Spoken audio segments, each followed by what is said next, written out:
Something different on the vPub tonight, a blind challenge, but we're doing it live.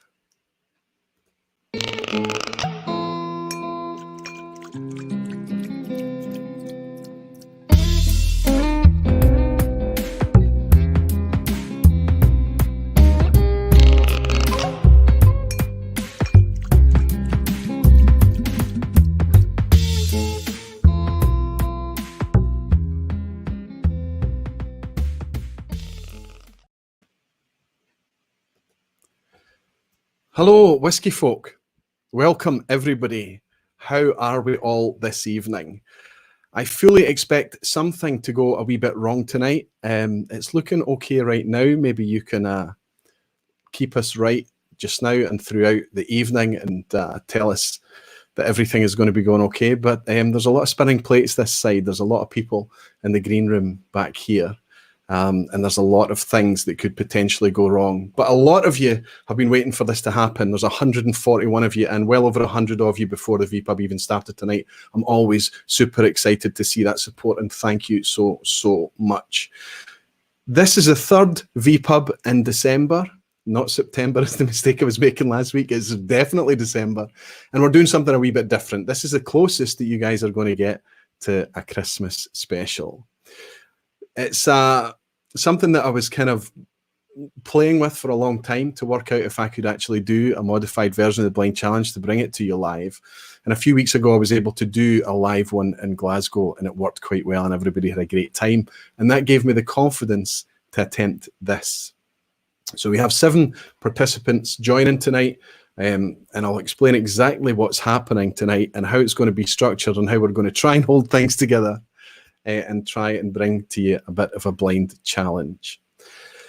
First, I'll jump in and welcome some of you wonderful barflies. I'm looking out for the orange, of course, so if you're trying to grab my attention, say at Aqvavitae, or just type Aqvavitae, it usually highlights it, and shout barfly. Whisky Games, Matt Bishop is in. Fantastic, Matt, good to have you.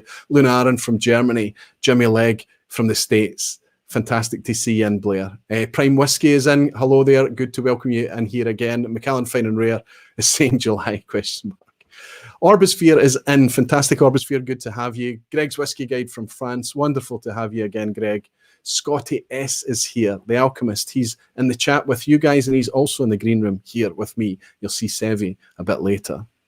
Terry Stevenson is here. Hi, Roy. Merry Christmas. Merry Christmas to you, Terry, as well. Is that a new name? I'm not sure, but it's fantastic to welcome you in tonight. Cheers, Terry. Malt Monk is here. Fantastic to see you. I think that's Justin. I'm sure that's Justin. Sid Martin is in as well. Arnie Tiger is here. Cresimir is here. Lee Hosey, Haddington Whiskey. Lee is going to be participating in the Blind Challenge from the chat, and I'll explain how that's going to be happening a wee bit later. Good to have you, Lee. Good to see that you've turned up.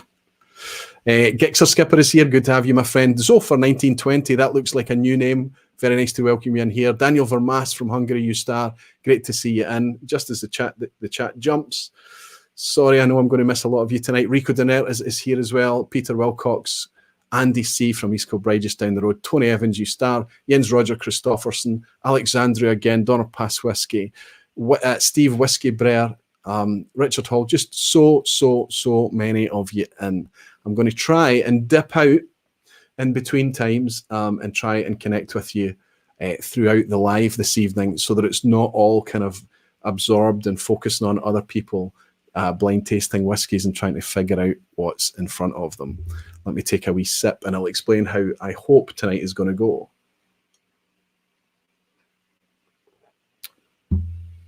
So the Blind Challenge came about because for years I was basically bullying people around my dining room table with blind challenges, and sometimes that would happen to me as well, that my friends would do similar challenges back to me. So over time I really got the bug for it. I enjoyed it. I enjoyed the discoveries I made through tasting whiskies blind, and I enjoyed having my judgment realigned from time to time. But it was never controlled blind challenging that we were doing. It was always just kind of fun games, and I think that's what whiskey, certainly where we're at in whiskey, for the most part should be about. It should be about fun. That's very much what my blind challenge is about. It's not a controlled environment. It's not controlled blind tasting. It's not pure evaluation of whiskey for review's sake. it's taken the whiskies that we're already enjoying, taken perhaps new whiskies that we might kind of, I don't know, prejudge before we've even tried them, and putting them in a lineup, contrasting them against other whiskies, and letting the liquid speak. That's what it's about. Then, after we've decided whether we like something or not, we can then move on to fun challenges and things that kind of turns the tables. It's not the whiskey that's on test anymore. It's a wee bit more the tester that's put to the test there, where they're asked to complete straightforward challenges, and they're asked to maybe do a semi-blind matchup at the end. And through this, you can have a kind of point system and things like that. But the points are just kind of a nonsense thing for fun. What I hope these challenges achieve is get people thinking differently, at least about some whiskies. There were a few people that come up to me in Glasgow after the event that we had in Glasgow, and they were very grateful that I'd put an old vintage Johnnie Walker Black in the lineup, because they were really wowed by that whiskey and they thought it was fantastic, and it gave them a new avenue of exploration that they would never have considered looking at before, because they enjoyed that specific whiskey. And it does that often to me as well. It takes me in a different direction, and it makes me think about whiskies in a way that I might not have otherwise done. So let me, before I bring everyone in and introduce you to the people that are here one by one, let me show you how this is going to be structured tonight. Already in advance, everybody's opened up their package, they've opened up the drams, they've poured them, they've put little coloured dots like this on the glasses to keep themselves straight, and they've got a tasting mat with the corresponding colours there. They set everything up, they sip, and they decide their ranking, their favourite through to their least favourite. It's not to suggest that the one that comes in 5th place is something they don't like. It's just in this lineup this evening, it's perhaps the weakest. Once they've done that, they've committed to their favourite. So I'll show you the tasting mat quickly. So this is what they start. The 5 drams will be across the colours at the top, and then they'll move it into these positions down here, position 1 through 5, and that'll keep their favourites kind of locked in place. All the while, what they'll be doing is they'll be monitoring themselves with a wee scorecard. Now, this is a new thing for the Blind Challenge, but this is here as a visual guide to help you guys enjoy it back at home or wherever you're sitting watching this just now. And that is, they're going to put these big coloured dots, these big discs here, and commit to their favourite, and they're going to hold it up and show you what their favourite was, and hopefully that'll help us build up a visual pattern. I've got some prompts and some little assists here that can help us do that as well, so that we can see what's popping to the top. In time, they'll fill out the challenges here, and they'll commit to small coloured dots here, so that their challenges will be locked in, and they'll also do the same for the semi-blind matchup towards the end. So that's the 3 sections. That's kind of commit, and then it's the tester that goes on test here for the challenges in the semi-blind matchup. I hope I'm making sense. I'm going to open the envelopes along with them, with you, and I'll read out exactly what they're seeing, so you can kind of have as close to as we can possibly get a vicarious thing going on. Of course, you don't know what the drams are, but in time you will know what the drams are, and it'll be revealed to you at the same time as the guys find out. There'll be points, I guess. The maximum that you can get is probably 10 out of 10. I'd fully expect that will be achieved tonight. We've got some experienced guys in here that know their way around these kind of challenges, and for a few of them, it's certainly not their first rodeo. However, if they don't get it, they are not on test. The whiskey is what's on test, and I hope everybody remembers that. And if they consider what it must be like to sit on a live stream and be asked to blind taste, I think it's a very brave thing for everybody who's participating tonight to do, and I thank them all very, very, very, very much for taking the step forward and committing their trust in me. So I've got in the chat, I've got Gregor McWee. He's representing the US. He's over in Portland, Oregon, but he doesn't have an American accent. You'll hear that pretty soon.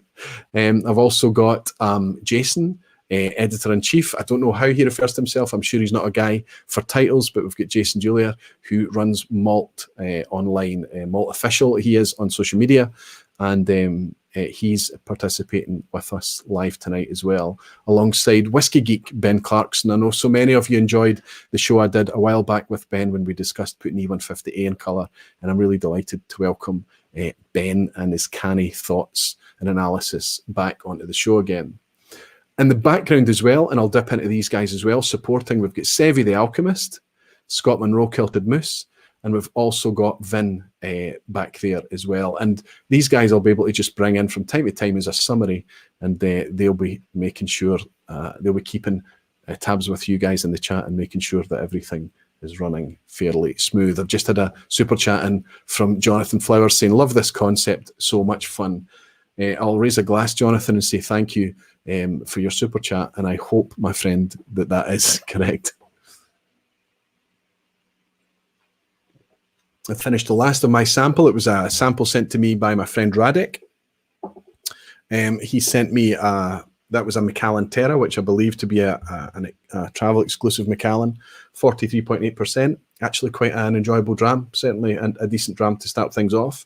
And I'm now about to participate in a blind taste myself. As I'm talking to you and talking to the guys, I'll be sipping a blind sample that's been sent to me from Radek. I think it was from Radek. I'm suddenly doubting myself now, but I'm going to enjoy that blind dram. And I don't think it's Scotch. Immediately I put my nose in it, it doesn't smell like Scotch to me, but I'm going to enjoy sipping that. I'm not going to be doing a blind challenge tonight. I'm going to get to sit back and relax and watch other people doing it. Let's jump in to see what you guys are saying. Marcus Kreitner is saying, good evening, Roy. A bit late, but finally here. You've missed nothing. You've only missed me giving an overview, Marcus, and a bit of insight into what's about to start happening. But nice to welcome you in, my friend. I hope Christina's sitting next to you. Menno's multi-mission is in. Good to have you, Menno. He's saying, there already be some discussion about your trustworthiness at Vin's warm-up. Yes, I mean, everybody kind of says Roy's sneaky and things like that. There is never, ever an element of trying to be sneaky here. Really, it is about putting the whiskies on test a little bit and just to try and have fun. Although what I will suggest to people is that if you ever try to put this together yourself and you try and select 5 whiskies that sit reasonably nicely to each other, give enough contrast, but they're not so ridiculously different, and also each have a unique thing that only applies to one of them so that the challenge element works. It takes a bit of effort. Oh, it wasn't Radek that gave me the samples. Thanks for keeping me right, my friend. I need to have a think about that. And Kresimir, of course it was Kresimir. He's saying it was me. Thank goodness for working that out. And I apologise. Thank you so much, Kresimir, for the Macallan. And I'm just about to go into your blind sample. Well, it's the first mistake of tonight. I hope you guys can forgive me. I hope that's as bad as it gets. Southern Californian Dram Tram, that's SoCal Dram Tram, just caught their first video tonight, a new channel out there on YouTube from Matt McCain and his friend Cesar Diaz. I thought it was a fantastic first video, guys. I hope you keep doing more of that. I'm excited to see what you guys bring in the future. But if you click on that name there, you'll find another channel that you can go and check out and perhaps give a wee subscribe to. He's saying, one day I'm going to put Cesar up to a blind challenge. It's going to be a fun one for sure. I recommend that everybody does blind tasting. Whiskey has a good way of reminding us of our humility. Christophe Koldorak is in. He's saying, hey, Aqvavitae, he's out there in France. Wonderful to have you in, Christophe. Great to welcome you here. And Kresimir has forgiven me. He says, no problem. Thank you very much. Can I just say, if I look over at my shoulder here, all of these samples have arrived in the last week or so. So that's kind of, and because of all the communication and direct messages and the emails and things going backwards and forwards, I do get myself tied in knots a wee bit from time to time. It's a measure of age, I think. Scotch on the Bayou, Leanne's in. She's saying, hello, Aqvavitae and everyone. Happy vPub Day, catching this from work. Good for you, Leanne. Don't work too hard. Don't skive too hard. Good to have you in. Okay, I'm going to try and keep to an agenda. I've actually got a schedule laid out tonight. It's the first time I've ever done it. Let's see how I got on with it. And at 10 o'clock, which is 10 o'clock exactly, it says on my little agenda, welcome in my 3 guests. So I'm going to bring them in one at a time. And I'm going to go straight across to Ben, Whisky Geek Ben, and try and bring Ben in and say hello to everybody. Of course, you know Ben from the Whisky Geek channel. He's a fantastic guy, really enjoying his content out there, really enjoying his output, his analysis, and just the way he thinks and enjoys whiskey. I think it's very, very pleasant to watch, and I think he brings a lot of value to the Whisky Tube community. I hope you all know who Ben is. Hello, Ben. How are you? Hi, Roy. I'm doing well, thank you. And hello, all barflies. It's great to see the chat so busy again. Yes. I hope you're not too nervous. Yeah, I'm a little bit nervous. Yeah. Well, that's the thing, is that I think what happens is that you start to worry that somehow you're going to, there's going to be a banana skin, or you're going to say something stupid or whatever. But you can't be any worse than what I did last week on the live when Roddy was here with me. Did you happen to catch that at all?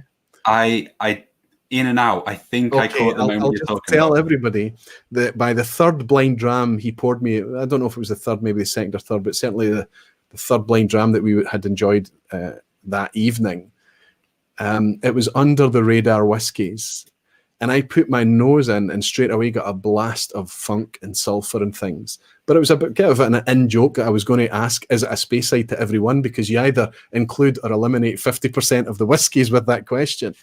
So in the 20 questions philosophy, I said, is it a Speysider? And we continued from there. And it turned out that it was a Springbank 12 cask strength. And I didn't spot it. Now, in my defense, you would not expect a Springbank 12 cask strength to be brought to an under the radar tasting. But the first guess you made on that whiskey as well, and I'm taking this as a win, was a Tully Bardin. So so you did catch that, yes? Yeah, I did. Yeah. So I mean, it's because of the the challenge and off note, and we also had a lot of gingerbread and cakes and chocolates and things. There definitely wasn't a clean tasting. Yeah, absolutely. But the thing is that my point is that nobody's going to judge you for that, I don't think. And if they do, it's because they need to come along their journey a little bit and understand the dynamics that's involved in tasting whiskies and how it can challenge you from time to time, and specifically challenge what your brain's doing to you as you taste. I think that's very much the psychology behind it at the moment for me. I've done the easy bit. I've come up with my favorites, my preferences, and then you're going to tell me what they are, and I'm going to sit there wondering what on earth my palate's been doing to me. Fantastic. I'm going to welcome you back in a wee second, Ben. I'm just going to jump over to one of the other guys, and I'll bring you all in so that you can commit to your rankings, okay? Speak to you in a minute. Okay, I'm going to jump over to Jason. Jason Julier, is he okay? Yeah, he's on screen. I'll just add him in quickly. Welcome, my friend. How are you? Busy. Yourself, Roy? Always busy, always busy. I was just making a joke off air. I was talking about how I believe that you are actually one of three triplets, how productive you are on the whiskey scene, all the social media channels, everything that you do, the content you put there on Instagram, not to mention the malt review thing. You work very, very hard. It's fun. So as long as it's fun, it's fine. I could do with an extra person for my son at the moment, but we'll get there. Yeah, that's right. Childcare is going to be your biggest challenge, and it's not going to get easier going forward. I have to be honest with you. It's one of the biggest challenges. A huge pleasure, but it's super difficult. But you do work very, very hard. Every morning I wake up to a notification from Malt Review. There's always new content on Instagram, on your stories. There's always things coming through. You're interacting on Twitter. I imagine that you're doing lots of private chats and direct messages as well. Believe me, I know how difficult that is, and the work that you must. I just don't know how you manage it, honestly. Be honest, are there more than one? Is there more than one Jason? No, it's just me and very good with tech. I think that's you and who? Sorry, speak up a wee bit. Don't do very long messages, unfortunately. Just keep things short and simple. And a good team. I need to learn how to do that. I'm one of these people. Why write a sentence when you can get away with a chapter? Fantastic. How are you feeling about tonight? If you've been through these, you're not nervous at all, are you? No, I mean, these were the first whiskies I've had in about a week. So last night I just picked the one that I enjoyed the most, which maybe was the time and place, but I was after something probably light, fruity, elegant. So that's what I went with. So I'm quite happy. We'll see. Obviously, we did this in Glasgow, so I've got an idea of what you've got lined up for us, maybe. I'm just going to fun. You enjoyed the Glasgow one, didn't you? Yeah, it was good. We had a good team that day. Yes, you had a good team, and the team are actually here. Your other barmen are here in the green room with you tonight again. Okay, I'll go and jump and introduce our third participant tonight, and I'll pull the three of you back in a wee minute, Jason. Fantastic to see you here. Thank you. It's going to be hard for me to get used to all these buttons to make sure I'm choreographer. Oh, what do we have here? Okay, Gregor, I see what you've done. Hello, whiskey folk. Very nice. Very nice. I saw that in the thumbnail down below. Tell me, can you buy those? After this, you can. Yeah, I should be wearing a Christmas hat tonight. I've just realised this is the closest stream to Christmas. Welcome in, Gregor. Good to see you, my friend. Thank you so much for joining. Thank you. Thank you. This is going to be nice for a lot of people to put a face to a name that's been supporting my channel for a long, long time. He's always been in the chat. He's one of the regular barflies. And I had a list of kind of barflies and people that I wanted to reach out to, people that I considered might be brave enough to jump on and represent the community, because we've got Jason there from the wide Whiskyverse. We've got Ben from the YouTube community, or the YouTube creator, the WhiskyTube community, if you like. And then I wanted to have somebody in from the actual community. And I was making a little list of who could I approach and how would I pitch it to them to not scare them away. And just as I was going through the list with Gregor's name on there, he popped up on a direct message. So your timing was either fantastic or disastrous, depending on tonight goes. But thank you for accepting the offer and saying yes. No problem at all. Excited and nervous. That's exactly as you should be. Now, I have to say, you're representing the States tonight. You're on the West Coast USA, but you don't have an accent that's appropriate to Oregon. Tell us why you're there and where are you? Yeah, so I moved here 4 years ago. I got a job at a sneaker company that has 3 stripes on it. Yeah, and I haven't looked back since, to be honest. And do you miss Scotland at all? Do you get to see it enough? Grossly. My friends, they all say I've got more Scottish the longer I've been away. So I do. I try and get back at least once a year. That's expat syndrome, isn't it? Exactly. Yes. Well, it's fantastic to see you in here. I know we've managed to meet a couple of times in real life, but it's wonderful to welcome you in here to the vPub, Gregor. I'm very, very glad that you are brave enough to come and do not only your first time on camera, but doing a blind challenge on camera as well. Thank you so much. So I'm going to pull in your buddies for tonight, pull the 3 of you in. And all I want to do now is kind of just start proceedings, because as soon as I get your rankings locked in, we can move on to the first kind of set of challenges. And then while you're busy trying to map out your challenges, I can jump into the chat and hang out with the barflies for a little bit. Because I do feel the pressure's on me to kind of manage things and keep the plate spinning, but I don't have the issue of worrying about blind tasting tonight, which I think, if I'm honest, is quite nice. But I'm sure you'll all find a way of getting me back at some point in the future. Anyway, have you all ranked your whiskies? Yep. Yes. Are you confident with your rankings? Yes. Yeah. I think I've won already. You've won already. Fantastic. That's confidence. So if you hold up your scorecard. Okay, fantastic. So all I'm going to do is I'll go through you one at a time in a wee second. That's wow, look. That's quite interesting. Quite a bit of variation there.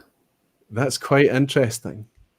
So, and what's bizarre for me, I have to go. So that's your favorite is the orange, Ben? Yes. And also Jason's is the orange. Yeah. And your least favorite, Gregor, and you didn't enjoy it at all, is the orange. That's fabulous to see. That's really intriguing right away. Now I know what these whiskies are, and that's just amazing to me. Absolutely amazing. So what I've got, and I'm going to ask you for your colours. In fact, what I'll do is I'll take a screenshot. Can you just hold that up against us more, Gregor? I'm going to take a screenshot, and then there's no pressure on you guys to feed back to me. And I can do a little chart so we can keep track of all of this. Fantastic. So you can put that down now. That's wonderful start to things. Big contrast. In Glasgow, when we did the live tasting, there was very little that went against the grain. Most of it, there were 2 clear whiskies that bobbed to the top. Now, I know that the other guys that are involved in it, and I should have mentioned actually Lee Hosey, also from just outside Edinburgh, because Gregor had to fly back to the States before he picked up his package. Royal Mail let us down. I took through to Gregor a replacement package so that he could take it back to the States with him. It meant there was a free package going, and Lee Hosey was able to pick it up. And Lee is in the chat also participating, and he's our 7th participant. So at some point, I'll be coming into Lee and saying, Lee, let me know what you've committed to. Give me your colours. And I think after that display, Lee's going to feel very confident in whatever he's chosen because they're a wee bit all over the place, right?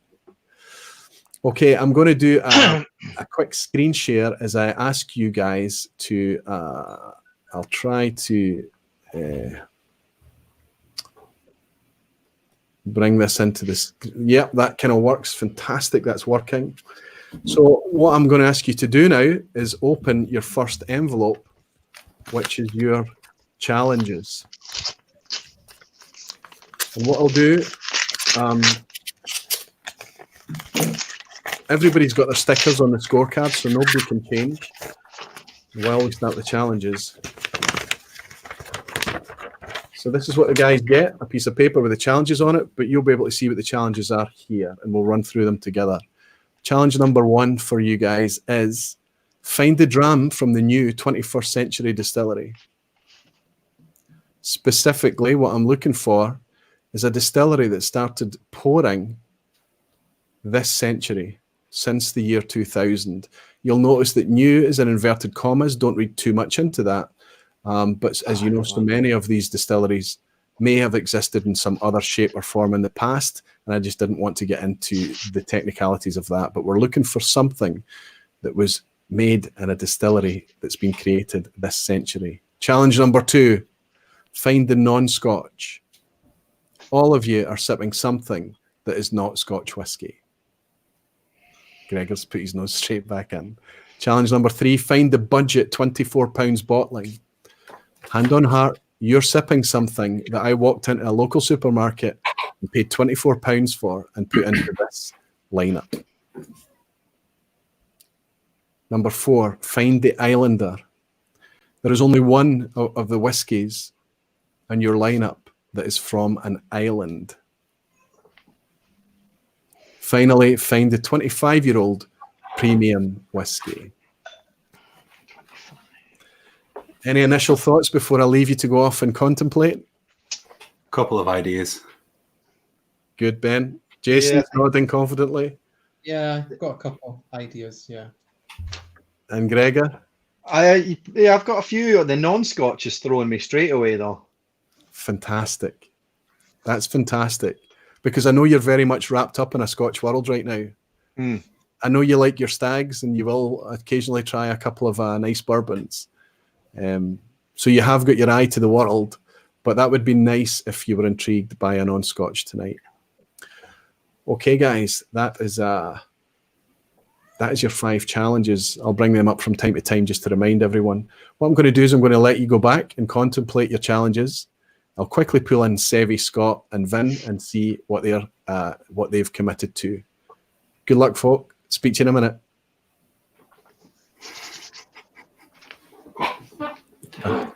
Remove, remove, and remove.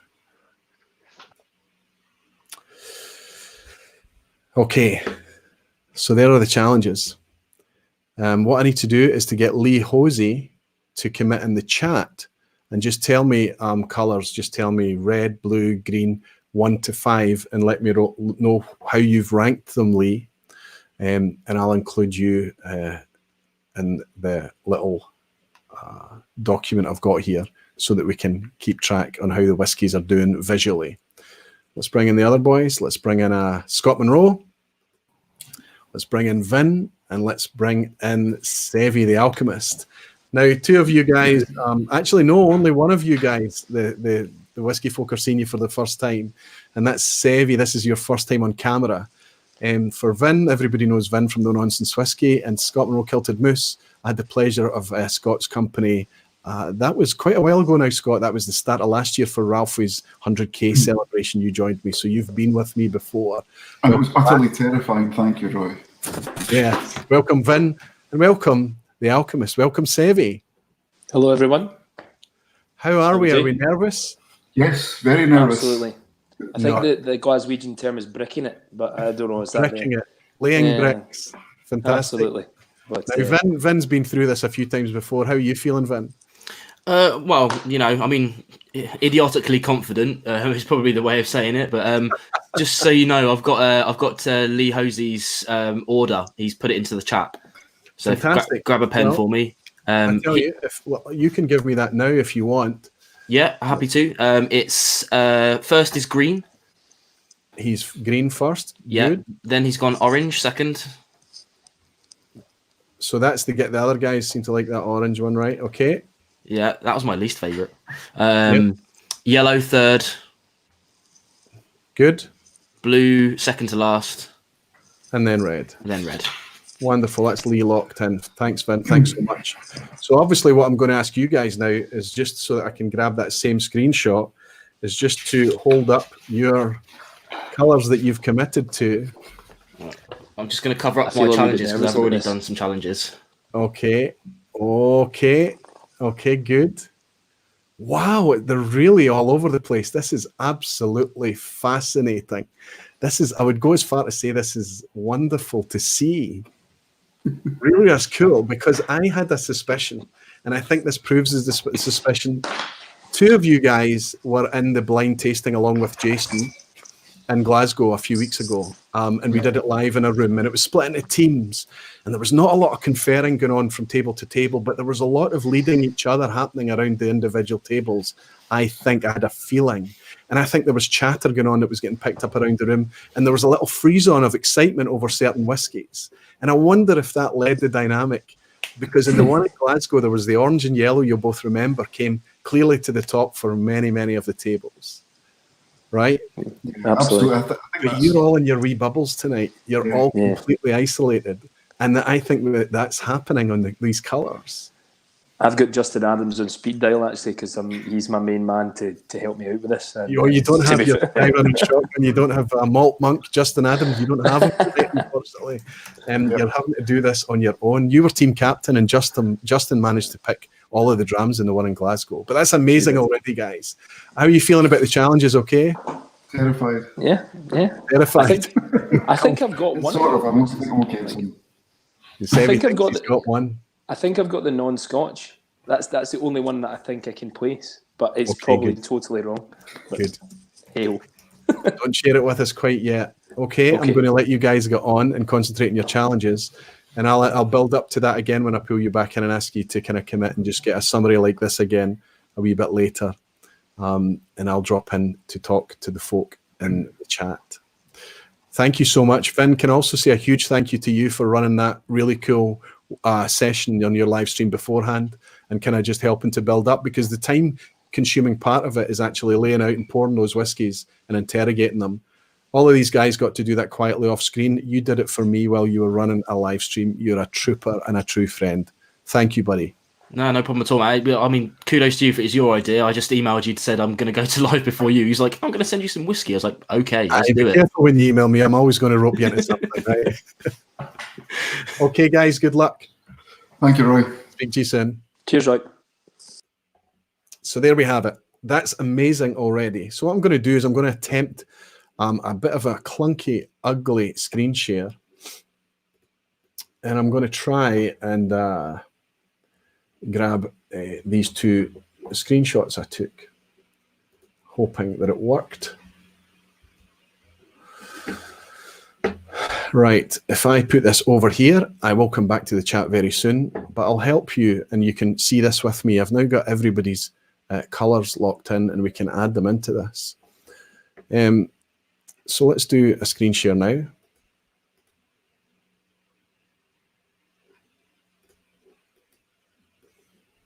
If I pull that out here, let's see if this works.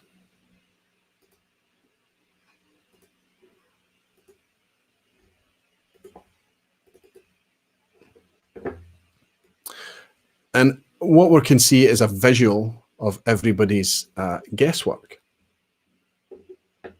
At least that's what I'm hoping is going to work. All I need to do is get these.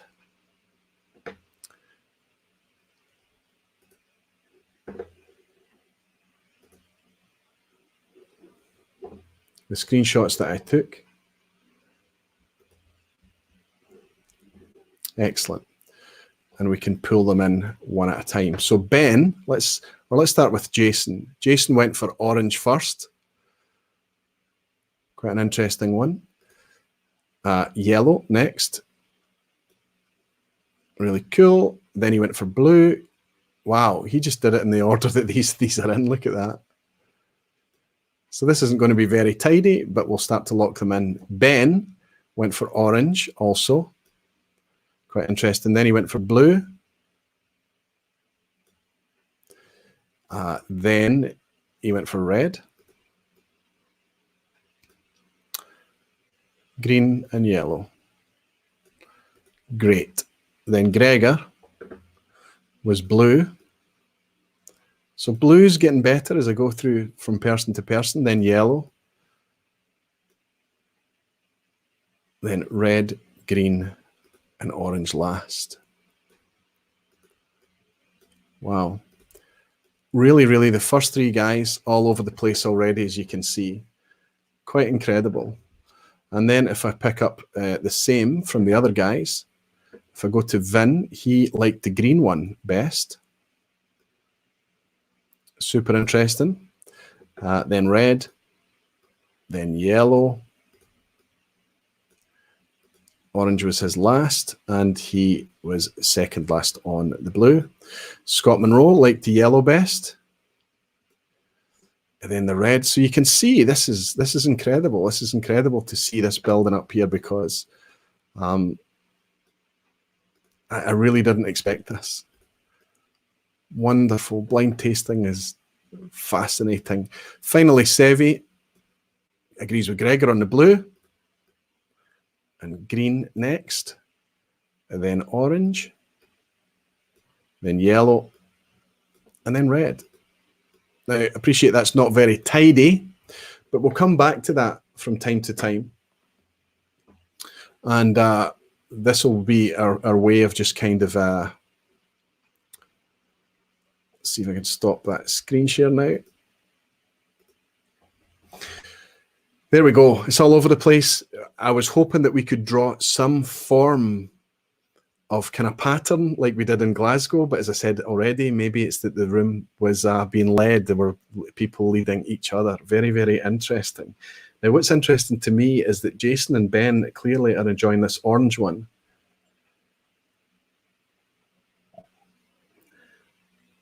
Spirit forward. Not a lot of cask on this. What jumps out is the pineapple tropical notes on the nose for this one. It's very fruity on the nose, but it's very spirity.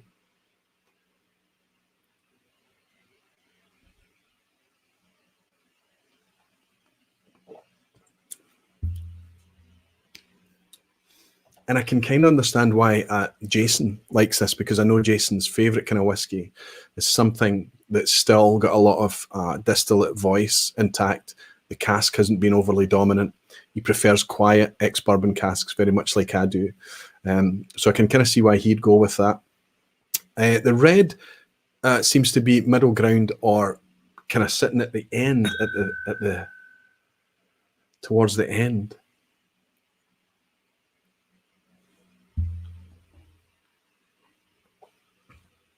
Fascinating. Absolutely fascinating. Let's jump into you guys. I hope you've not felt too neglected. Normally it would just be me monologuing anyway. But let these guys complete the challenges.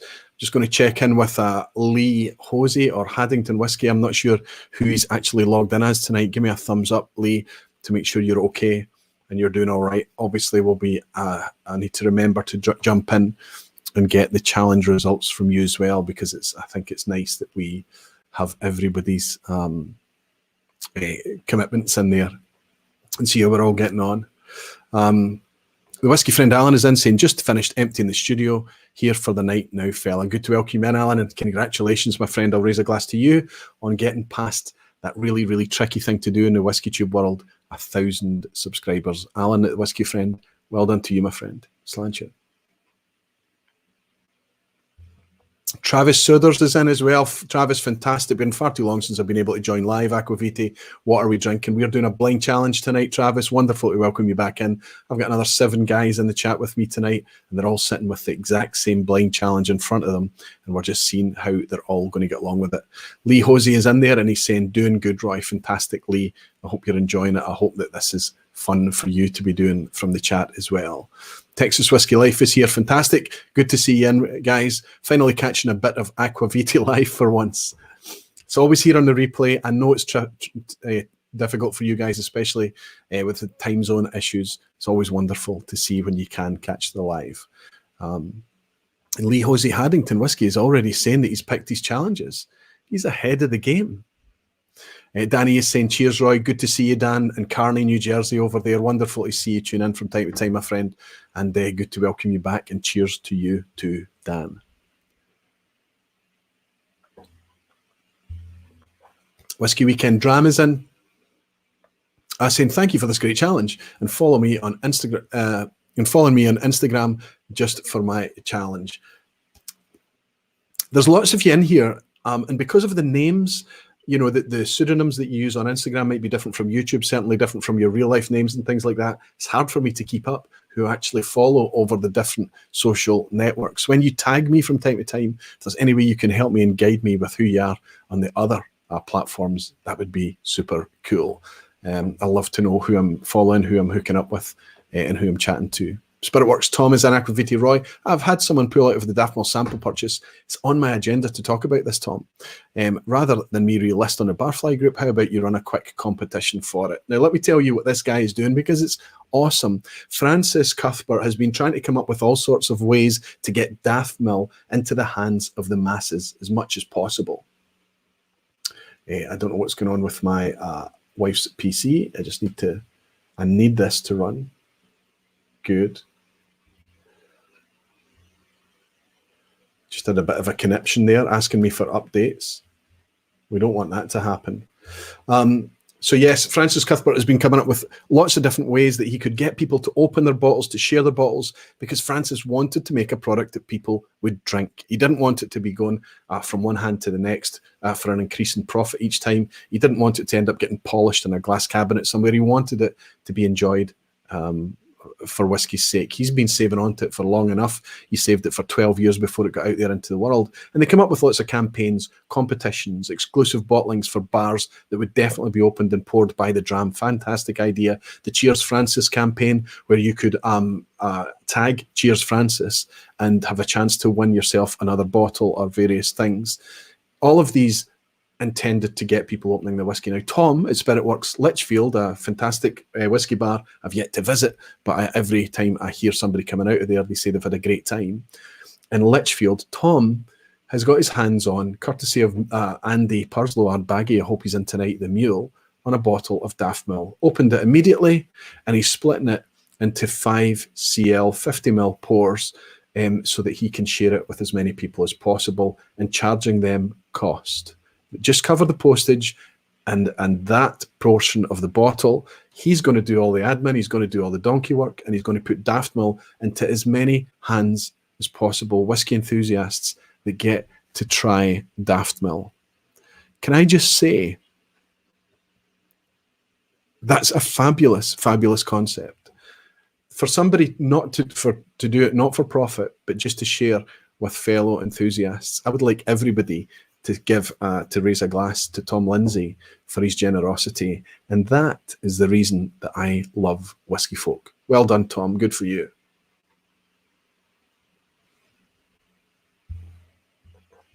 As I sip this sipping the green one. Okay, you need a competition then for the last place remaining. I'm just going to ask a question. And the first person to answer it, if you want to participate, you would need to pay Tom the postage and the cost of that split of the bottle. So I don't know, I don't know how much you paid for it. It's a 2008 summer release, I think. But you would have to pay, but you would get your hands on a nice, generous pour of a Daft Mill from Tom. You could get in touch with Tom direct, get in touch with me, and I can put you in touch with Tom, whatever. But the first person to tell me then, what is the Daft and Daft Mill referring to? Only answer if you want to buy that sample of Daft Mill. What does the Daft and Daft Mill pertain to? What is it talking about? No Nonsense Whiskey. Vin is saying he's giving this away. You just get better by the moment, Tom. You're a superstar. And Oliver Truavis is your guy. He said stream uphill. Oliver, fantastic. Exactly that. It's said that the burn or the stream near the distillery from certain angles looks like it's flowing uphill. So I think, Oliver, congratulations to you. Alistair Gray is saying A. 1 sub 10 is saying D. Luna Aaron is right. She's saying a river. And Alexandra was also right. Daft, wrong way, uphill. But yes, Oliver, you seem to be... could it be that Tim Leary? Yes, please, stream. Tim, I think you might have gotten first. So whoever doesn't get Tom's, I'll send you a 50ml sample of Daft Mill Summer Release. So Tim O'Leary, Oliver Travis, Tom, you can you and I'll get in touch with each other after this, work out who's going to work with which, and both of you will get a 50ml sample of Daft Mill. Just going to make a note of that. 50ml Daft Mill. Speak to Tom.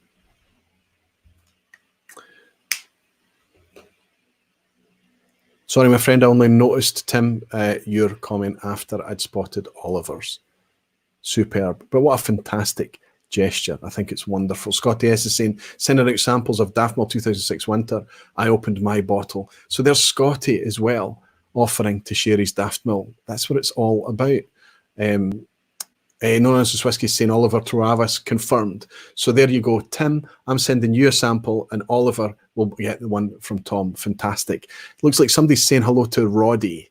Let's see if Roddy is in. Rod Graham is in tonight. He's saying, let's see if I can pick up. Yes, everybody is saying hello to Roddy. Fantastic. Those of you Rod Graham is in tonight. Roddy and I sat here for 3 hours last week and had a fantastic time together. Thanks to everybody for your fantastic support for that stream, and also the amazing comments that came after it. You seem to like that format, you seem to like that dynamic, and maybe are encouraging me to do more of it. Okay, let's go into our folk and see how they're getting on with our blind challenge. I'm just going to give you another wee screenshot just to let you see the mess that we're in. There's no real consensus here. There's a couple of people really love that orange, and then others not so much, and then it sits in the middle for Steve and Lee. Red is kind of 3 out of 7 has put it as their least favourite, and it's only managed to make middle ground for the rest. Yellow is spread evenly all over the place. Green is liked by a couple, but disliked by, or let's not say disliked. Let's say preferred less. And blue, again, a bit of an even spread. Interestingly, nobody has put blue to the tail end. Very interesting. So anybody that's ready to commit their challenges to me, give me a thumbs up. Yes. Oh, okay, there's one. Will give me a thumbs down. So I'm just going to jump in to Gregor. Gregor McWee's ready to commit the challenges. But what I don't want to do is, if somebody isn't ready yet, is discuss it openly, because I don't want to lead the other folk. It'd be nice if everybody was able to do it on their own. So Gregor, give me a thumbs up. I'll just pull you in a little bit later, and I'll chat to I'll speak to the guys in the chat. Vin, Sevi, and Scott, give me a thumbs up if you're ready, or a thumbs down if you're not with your challenges. Okay, good. Mixed bag. I'll leave it with you for a couple more minutes. Let's see how I'm getting on with my my little agenda, my timetable that I put together tonight. Are we sticking to it, or are we making a mess of it? No, I think we're doing okay. I said share rankings at 10:35. It's 10:35 now.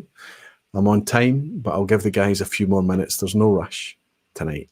And I can understand why they would want to try and get this right. Welsh Toro is saying, I'm loving this, but that's Spanish time again. Got to go and eat, and I'll catch up later. Cheers, everybody from Welsh Toro. Fantastic Welsh. I know that you and your Spanish partner love to eat very late, and I can understand why. It's just the thing that's done in Spain. Very difficult for us to adjust when we go out there, and very difficult for us to adjust back to UK eating time when we come back. But fantastic that you're joining us, Welsh, and we'll see you a wee bit later on. Lee Hosey at Haddington Whiskey has got his thumb up. Hold your water for a wee bit longer, Lee, and I'll get your answers in a wee minute. On an agenda is one of the 4 horsemen. That's right. Jimmy Legg-Blair is saying, always planning. What a man. Not quite. My wife, if she heard me planning, she would be shocked. I leave most of the planning to my wife. Kresimir is saying, thoughts on your blind sample. That's a good one, Kresimir. Okay, I think it's not Scotch.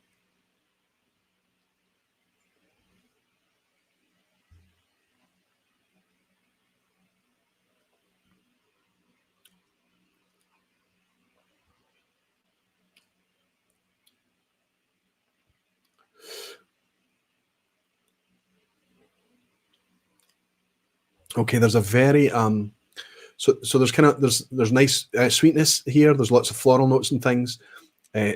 Nice vanilla. It was quite creamy on the palate, which I wasn't expecting because it noses a little bit spirity. And on the finish, it goes spirity again, but specifically spirity with a botanical note, almost like it's kind of reminiscent of the Genever that Roddy and I shared at the start of last week's live, when really it could easily masquerade as a whiskey. So I think this is maybe a European whiskey. I think it's maybe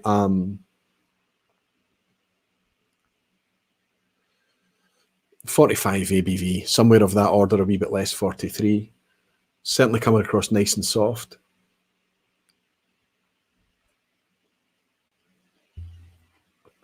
European whiskey, world whiskey. It might not be whiskey. Wow, the finish does go very botanical. It's very floral in the finish. Herbal even, flowery.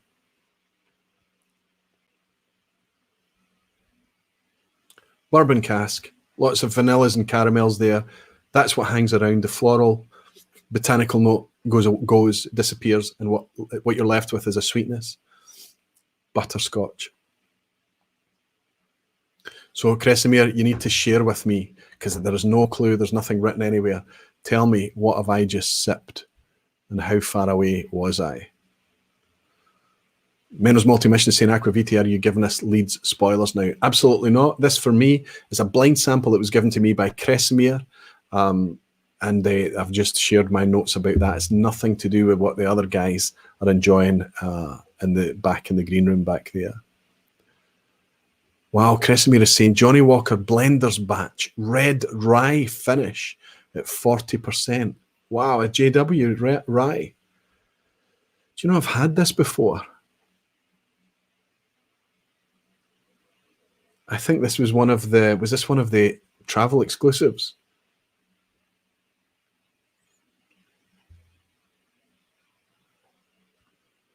But the rye is so quiet. So the spiritiness I'm getting is obviously grain whiskey, I guess.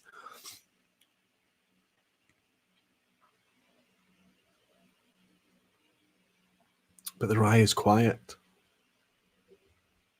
But there you go. I could quite happily sit here and enjoy a dram of that, no problem at all. A Johnny Walker. Now, albeit a special edition Johnny Walker, and probably one that's crafted a wee bit better than the standard red. And I don't think it was that cheap. It wasn't a cheap Johnny Walker. But thank you so much, Kresimir, for your dram. And sorry I didn't do it better justice.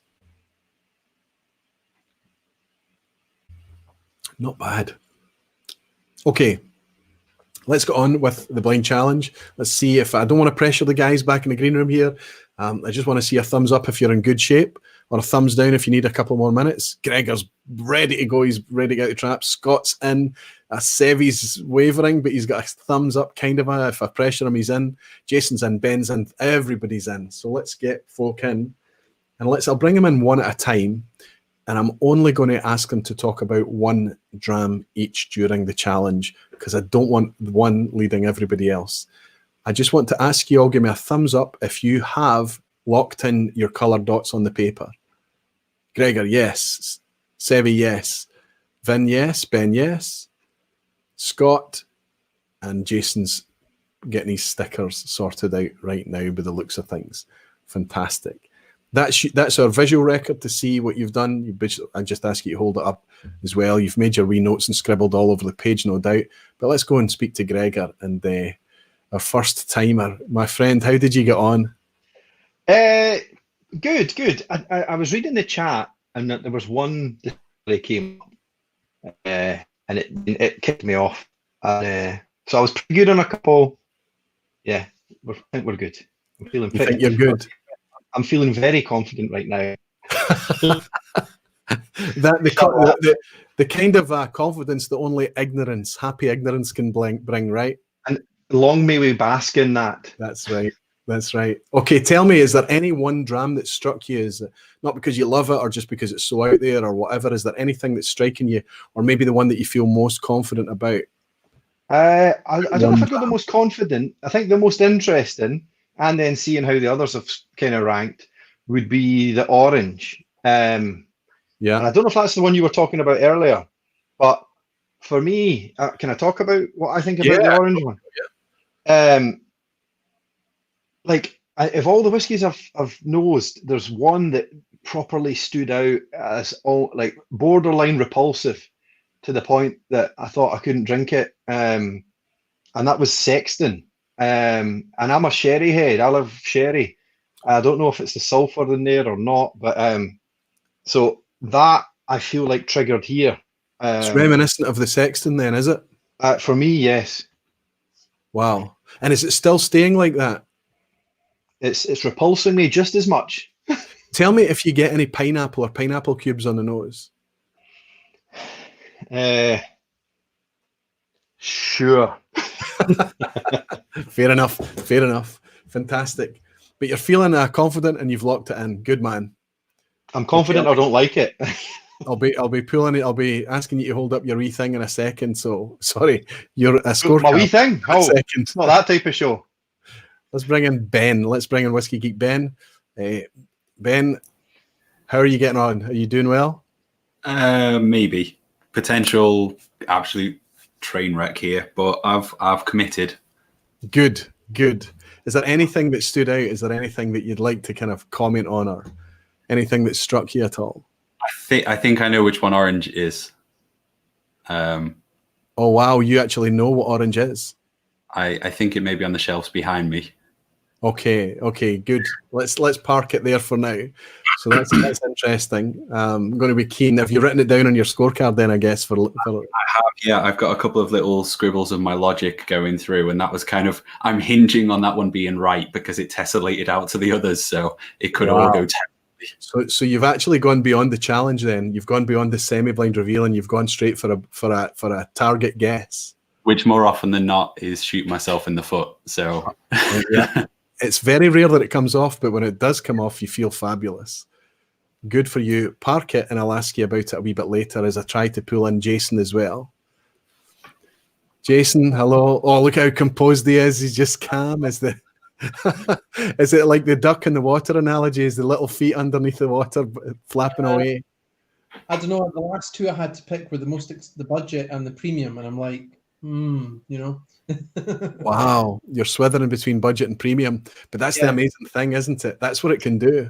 I've probably got 5. It's probably one of the others, but I think that I'm saying this now, but I thought that the non-Scotch was the most apparent out of the 5, but I could be wrong. The non-Scotch was what? The most apparent. Okay, good for you. I have to say that I know what I'm sipping, but the non-Scotch stands out to me.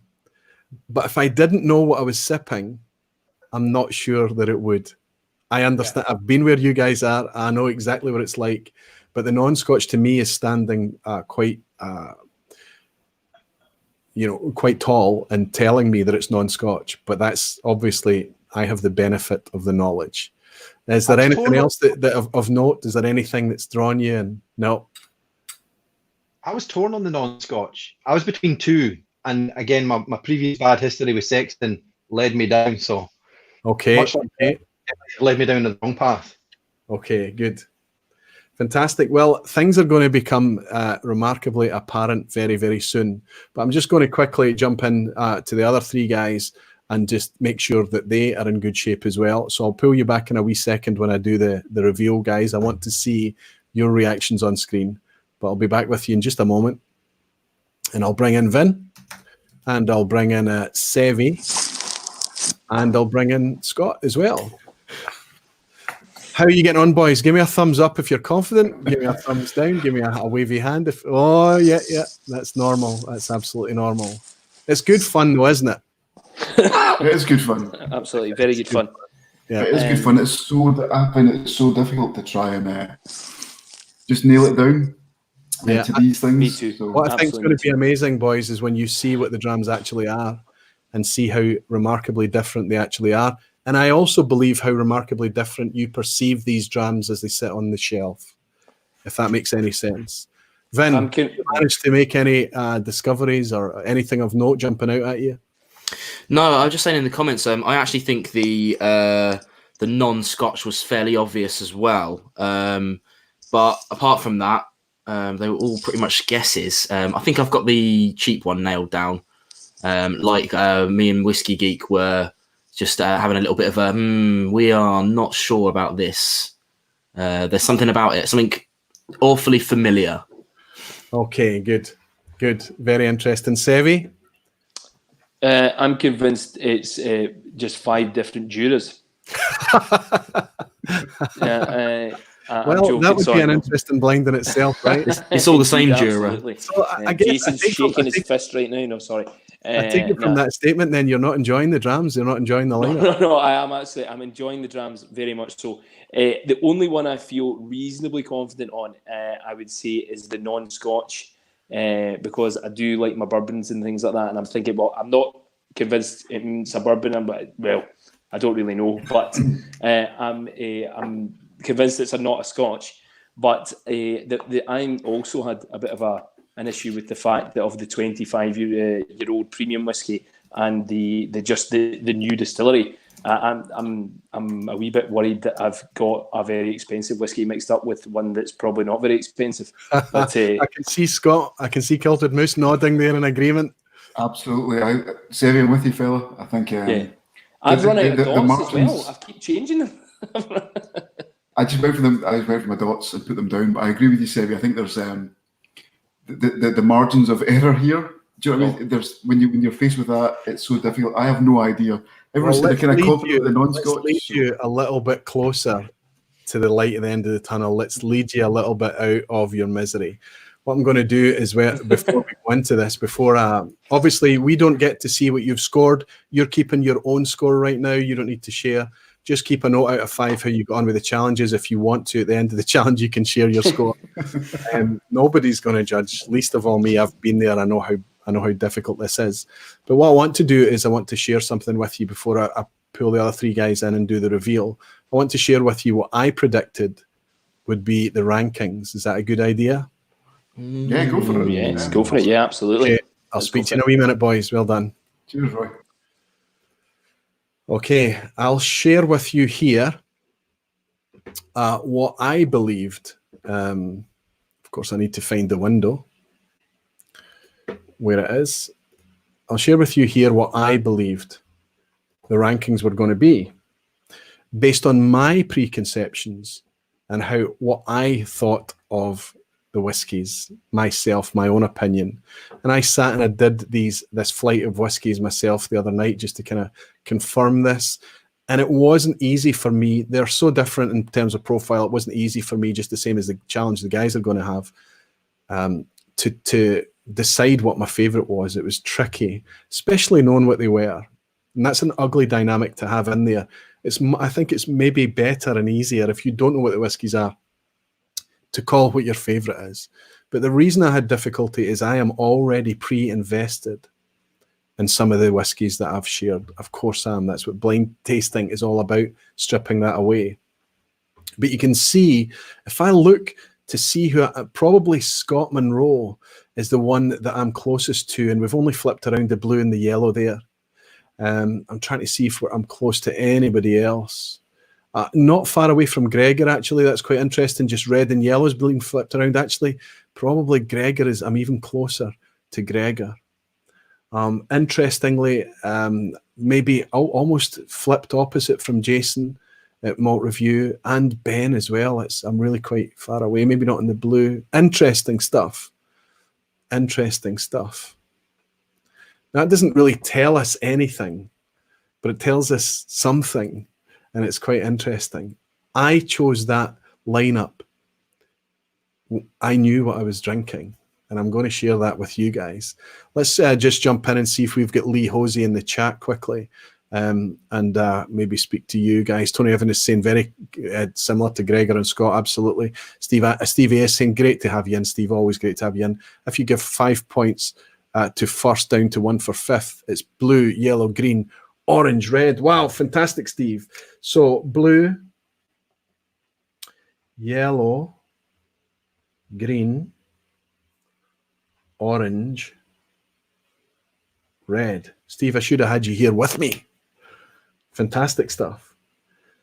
Blue, I'm looking at what they are. Yellow, green, orange, red. It's incredible. Incredible. And yellow and green are tied. Interesting. Very interesting. And I've got a thumbs up from Lee Hosey Haddington Whiskey. He's got his challenges locked in, and he's got 26, 22, 20, and 17. So they're all very close, apart from the one in last place, which is 3 points adrift. But 4 points out in the lead we have for the blue. Very interesting. 26, 22, 22, 20, 17. Wonderful stuff, Steve. Thank you so much for that. I didn't even think of doing that. The Whiskey Bowman is saying next time you should choose the Whiskies Blind. Make this selection random. Absolutely, I should get my wife to pick the whiskies. It would throw the challenges out the window, but hey, that's another thing. Jimmy Legg is saying you're having too much fun. And Lee is saying the red has me conflicted now. Maybe because you see everyone else. Stick with your gut, Lee. Please stick with your gut. Captain 3D is saying you should just stop the stream now and leave us all hanging. Don't tempt fate. Wi-Fi might fall over or something. Okay, at this stage, what I'm going to do is I'm going to bring in the guys, and I'm going to share with you the whiskies that we are sipping. And then, as I bring them to you and I reveal them to you, I'll ask these guys to be opening their envelopes. Then I'm going to share with you guys what they are seeing. All I want to do is see their reactions as they open the envelope. And then I'll lead you through and explain to you what whiskies they have in front of them, at which point they're then going to be trying to do a semi-blind matchup. Gregor, oops, Scott, apologies, Scott. Let's find our Jason and our Ben. Hello, boys. Are you ready for this? Yeah. I'm getting pineapple now here, Roy. Good for you. You found the pineapple cubes. Vlad Leclerc is just saying getting to watch live is so much more fun than usual Thursday afternoon. Brad, thank you so much. This is so different, so off the wall that I'm a wee bit nervous about how this is coming across as a vPub. But hey, I tried something different with Roddy last week and everybody had great fun with it. I'm having great fun with it. Brad, thank you for your super chat, my friend. And Slanchiva to you. Okay, boys, envelopes at the ready. Oh, you don't want to see our guesses? Putting us through the embarrassment of committing to guesses. No, I'm not going to put you through that pain or embarrassment. I'm doing it anyway, Ben. But you've committed. That's what those coloured dots are. Hold up your little scorecard, Jason, and wonderful stuff. Wonderful stuff. Again, a lot of variation. Let's get these envelopes opened. we'll have a look at your reaction. Boys in the green room as well, you can do the same. You can open your envelopes. Oh my God, all over the place. Smashed it. Oh dear. 10 out of 10. 10 out of 10. Good you. Okay. Wow. Wow, that is insane. The bad news is there's a few extra bottles here I don't have that I want. Fantastic. The bottle chaser supreme. I think, Wow. Gregor, you would give Scott, Sevi, and I a bit of a run for our money. We refer to ourselves as the bottle chasers. It's getting ridiculous. Jason, you look remarkably calm and composed. The sad thing is I've tasted 4 out of the 5 of these and I don't think I've got any of them right. I knew the Kilkerran 12 straight away, but I think I even put it bottom of the list, but I wasn't in the mood for peat last night. So I thought that was. I also thought I was wondering the £24 in parking again. Thankfully, it's not there. Oh, okay. Just make your wee notes, park the thought, and we'll confer at the end. Yeah, I'm hanging my hat on the non-Scotch. That's the only thing. If I get that wrong, then I'm going home. Well, actually, I'm Right. at home, so I'll just leave the room. So there you go. Let's share with the folk. I'll read this out to the folk and I'll share with them exactly what you've just uncovered, as well as Lee Hosey. The only guy that's not in the stream right now is Vin. Apologies, Vin, but as I said, you've had to do this before, so I can just see you sitting back and monitoring this, hopefully with some pleasure. Number 1, I wonder if this will work, is Kilkerran 12-year-old official bottling. Now, clearly, this is the whiskey from the 20th century, or 21st century, sorry. Kilkerran didn't open until 2004, was it? 2004, 2005? 2004, I think it started distilling. So that's very much, even though it's a revived distillery, Glengyle, it's very much a modern 21st century distillery. So that I've written here, this subtle yet complex Campbelltown standard has become for many the 12-year-old by which all others are judged. Fully natural, 46% ABV, affordable, and said by some to be damn near perfect. Not so much tonight. It wasn't the doyen of the evening. It struggled a wee bit in the visuals, as we saw. So whatever company it's in tonight, it's not doing too well, according to some of you. Kilkerran 12. Next up, Balcones Mirador. Clearly, we're now looking at the non-Scotch. Now, for many, Balcones has been, they say that this is the closest that Balcones has come to a Scotch, and it's an homage to Scotch whisky. So I'll read what I've written here. This is Balcones' homage to Scotch, pot distilled and matured and used oak barrels. This edition is batch MIR 8-1 and bottled at 54.8% ABV and aged for a lengthy. Does anybody want to guess the age of your what you think your non-Scotch is?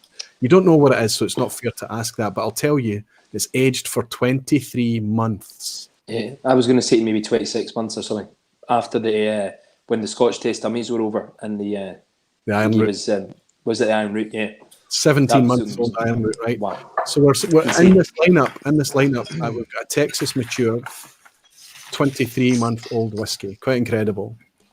Let's go on to the third one in the lineup, and I'm going to get some groans here. Are you ready for this? Tomatin Legacy. I love the Legacy. Tomatin's I think the Legacy's budget great. Nass whiskey, known as Dualcas in North America, is a marriage of refill and virgin oak to bring a sweet and easy 43% ABV entry level at a low price point. This bottle was purchased for £24. I actually So think I prefer this over the 12-year Tomatin, to be honest. Well, you don't know what you're drinking yet. True.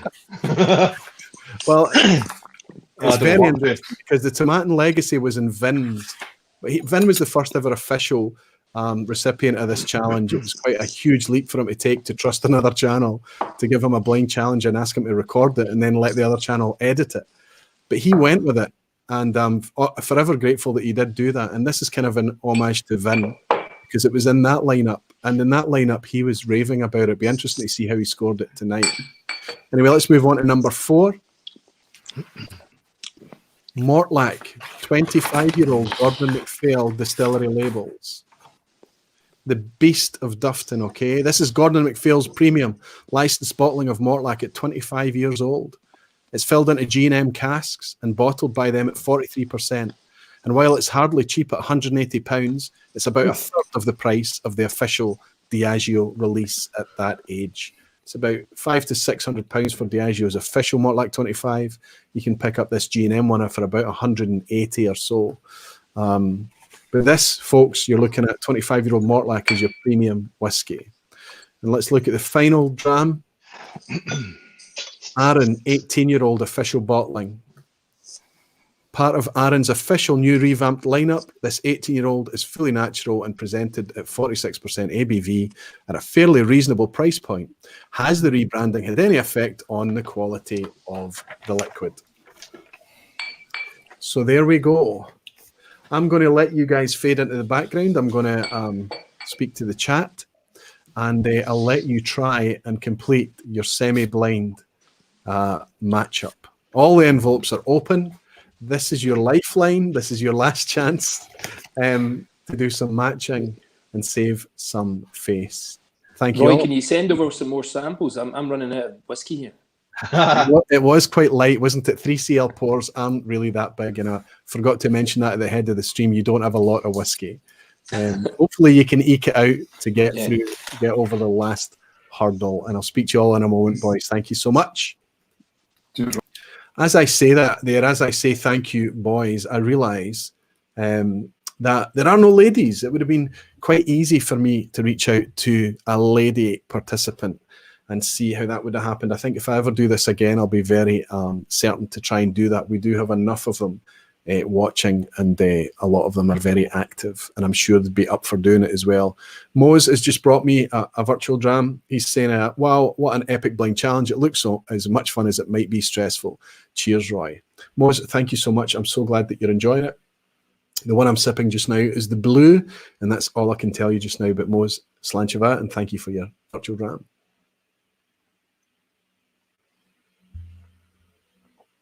Simon Ray is saying a great lineup, and the drams weren't bad either. I agree with you, my friend. And Jimmy Legger saying, or 2 ladies, absolutely. As many as that are appropriate. Gender shouldn't ever come into it. If gender doesn't need to be part of it, don't make it a part of it. Right, Blair? Fantastic. Scotch on the Bayou, Leanne is saying, I volunteer as whiskey testing tribute. Fantastic, Leanne. You were actually in my mind.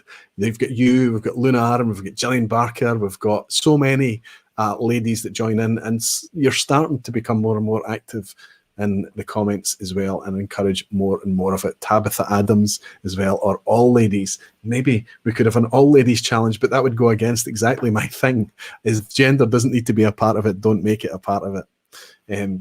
But yes, maybe a good idea, Tabitha. Whisky Geek is saying that he's pretty sure he's got it, but need Aqvavitae to confirm. Ben's feeling confident. Tony Evans is saying, damn near perfect YouTubing.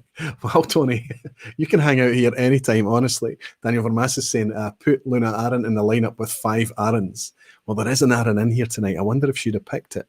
The Arran that's in here tonight, the Arran 18-year-old, I was sat next to Luna Arran in Frankfurt when I tasted it in contrast of a lineup amongst other big hitter, good Arran whiskies. And I thought it stood out very strong as a very, very good dram. I was really excited. That's the first time I'd tasted it in that kind of environment. Because you are a wee bit worried when companies go through rebranding. But I have to say that Arran 18-year-old floated Matty boat. I was going to reach for the bottle and bring it up to show you, but I think I can. Yeah, I've got no colour markings on it. Look how hard I've hit that bottle in about 2 or 3 weeks. That doesn't happen a lot when you've got as much whiskey as me. Really loving this whiskey. Silverlost Whiskey Club is blue, is quite dark, could be the Mortlach. It's dangerous if you follow colour without a rationalisation as well. But I like your thinking, Silverloch. Kresimir is saying Luna Aaron and Tabitha Adams nominated. Christina Zarpoli really should do it. Got to rep the cult, yes. And I would obviously be tempted to put an Ardbeg in there if Christina did it. That would be fantastic. The new Aaron 18-year-old version in the funny silent pour bottle, or the old version. Sorry, I wasn't listening. No, it's in the silent pour bottle. There's no glug from these round shoulders. It's the new rebranded one. It's the new 2019 Aaron at 46%. I don't want to say any more than that just now. Whisky Geek is saying Jo would join in for a blind challenge. I bet she would as well. She's now got her whiskey face back on again after being off on maternity. That would be fun as well. Vicky Thompson is here saying that I'll do it. See, all the women would be up for get involved as well. It's actually something I missed, but I guess I would have had to maybe not invite Gregor or somebody. But this doesn't have to be the last time we do this. The Whiskey Radar is saying only Ladyburn whiskies. Very good, Roland. Jimmy Legg is saying, lol, hitting the bottle hard. Can I let myself off the hook a wee bit and say that I have shared a ton of that Aaron? Anybody that comes to this house, I'm forcing it on them because I want their opinion and feedback.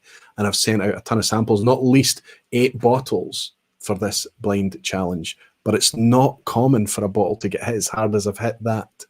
So you're absolutely right, Blair. Daniel Voras is saying that's a good job. Need to update the new 18. Don't discount the old 18. I was a fan of the old 18. I think it's changed for the better for the new 18, honestly. Whiskey Games is saying, Aqvavitae, how did you determine the order? As that will change taste buds over the flight. There's nothing you can do to control that, Matt, because when you do it like this, you're switching backwards and forwards. And I remember way back when I was still doing this at the dining room table, trying to control the order of a flight and realising they just to abandon that, to let people go with the nose, smell the whiskies first, and decide for themselves how they want to approach the whiskies. DH Silva's in as well, saying, I'll tuck it in if you send me samples to join in. Fantastic. You know, somebody sent me a message and saying, wouldn't it be fantastic if you had an en masse blind tasting that you just packed up 100 packages and sent it out to everybody? And I thought, yeah, that would be awesome. But the admin and the work that went into doing just 8 was huge. It was, okay, if once you've started to pack it up, you could kind of, have like a workflow on it and, you could get it more efficient than when I was doing it with 8. But never say never. There could be an idea for something like that to happen, and maybe in a private live stream, not a public live stream, where everybody could just come in, almost doing a very, almost like a remote tasting. You know, we can't get all in the same room together, but we can all come inside an environment like this and do the tasting together. So never say never. I'll share the ideas with patrons, see how it goes down with them. They're always a very good guide for me. James Null is in. James, wonderful to welcome you in. It was so close to pulling trigger on the Aaron 18 earlier this week. I think this might have swung it. Don't tell the wife. Just be sure that if you are going on my recommendation tonight, I'm talking about this branding, which is the new 2019 release. It's the one that struck me. I did love the previous Aaron. Marcus Kreitner is saying, sorry I can't stay till the end, but will watch the replay. Loving this. Wishing you and your family a very happy Christmas. I'll raise a glass, Marcus, to you and Christina, and say happy Christmas to you too as well, my friend. Thanks for all your support this year. Tim O'Leary is saying, right, I'm moving to Scotland, Aqvavitae. I'll be your whiskey volunteer admin. Good for you, Tim. You could do with a team around me sometimes. And the Silver Whisky Club is saying you could invite everyone to bring their own whiskey for the tasting. Can't do it blind then. But it doesn't need to be always a blind tasting. Okay, let's see how we're going for everything tonight. We're now looking at 10 past 11. Where am I supposed to be? 11:15. I've scheduled the reveal.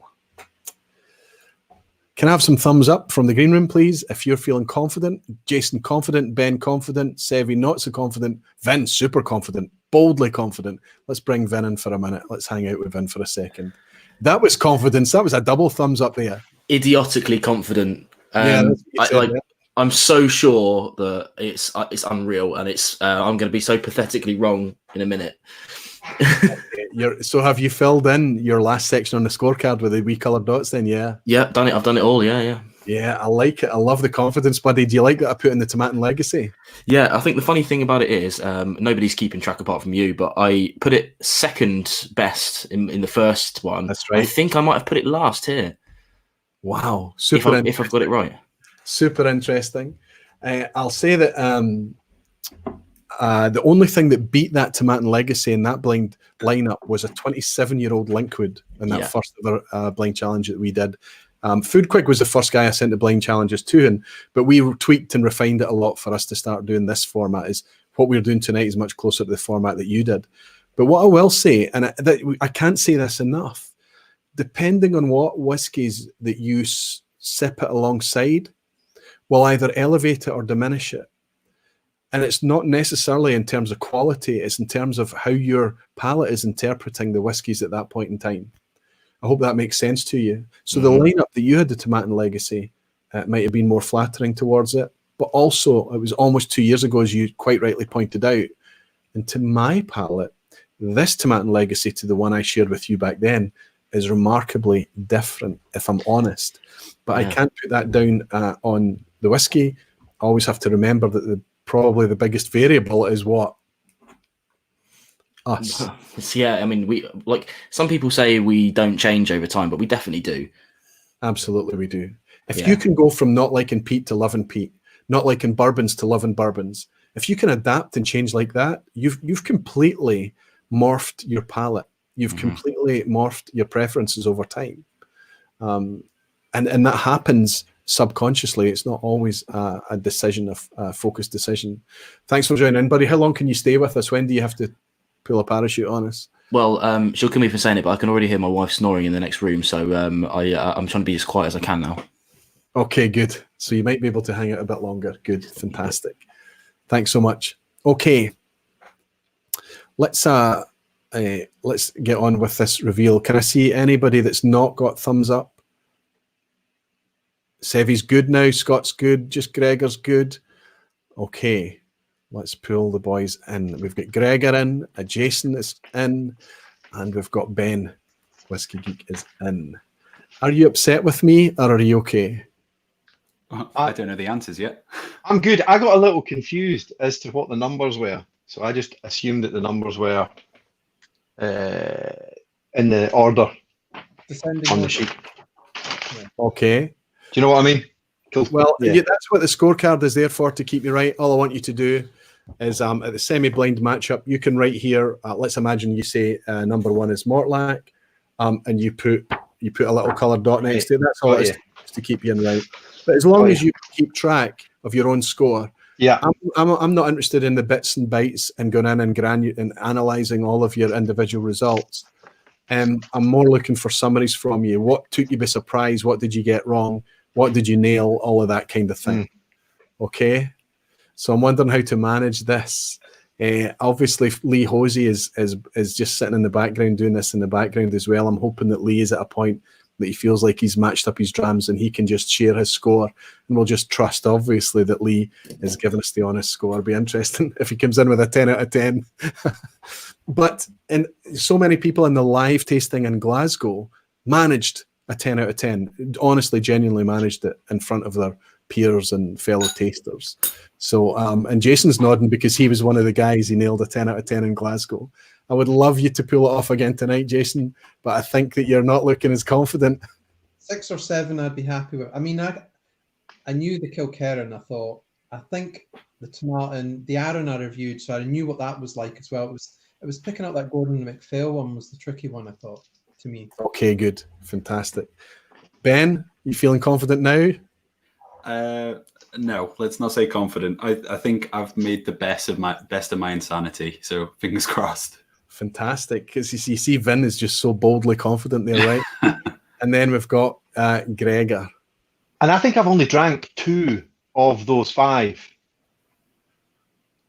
So, well, we're not. I mean, there's a lot of that kind of. If you've never tried the whiskey before, how can you? But I mean, there's certain things that you can do when you blind taste. There's certain things that you can, and I don't want it. I guess if you've committed, it's okay. Yeah. One of the things is clearly color. One of the things is kind of the distillery character profile. If you can draw on any reference points in the back, maybe you don't have that in your arsenal. But the biggest giveaway is ABV. Mm. If you follow the ABV, even if it only helps you with 2 out of the 5, it's going to help you a lot. Now, the other thing I'll say at this point as well, before we do the final reveal, if you've got 1 wrong in the semi-blind reveal, you automatically have to get 2 wrong. You can't. Getting 1 wrong means you've got another one wrong because you've got it mixed up. It's impossible to score 4 out of 5 on the semi-blind reveal, right? Southern Cal, or SoCal, or Southern Cal, I don't know how to pronounce that. How would I say SoCal? SoCal.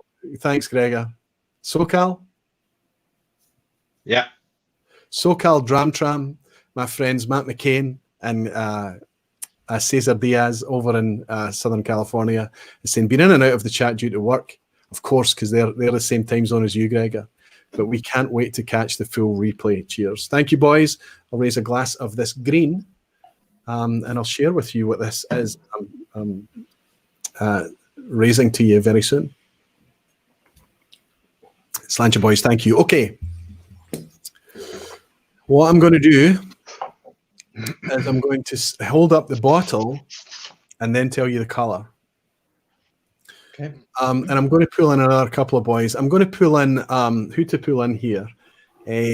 Vin might not be able to stay all night. I'll maybe pull in Sevi, and I'll switch to Scott if I see any panic. Because I've got 7, and I can only bring in 6 feeds at a time, of course. Scott, you're anonymous right now. The folks can't see you, but I can see you, so I'll be looking for your reaction. Okay, I'm just going to pull up. The first one on the list that I announced was the Kilkerran. And I can tell you that, and I think it would be nice for me to go to the visual feed in a minute. I'll drop one of you out to do that. Kilkerran is red. Yes! Yes! Get in! It's got that little funk. Yeah. Sevi's not looking so happy. Scott's going to be Shambles. quiet. Hang on a second. Let's pull out Sevi. Drop in Scott. Kilkerran is red. Scott, how are you feeling? That's okay. I didn't get it in the challenge, but I picked it up in the semi-blind. Good. You saved yourself. You saved yourself. Fantastic.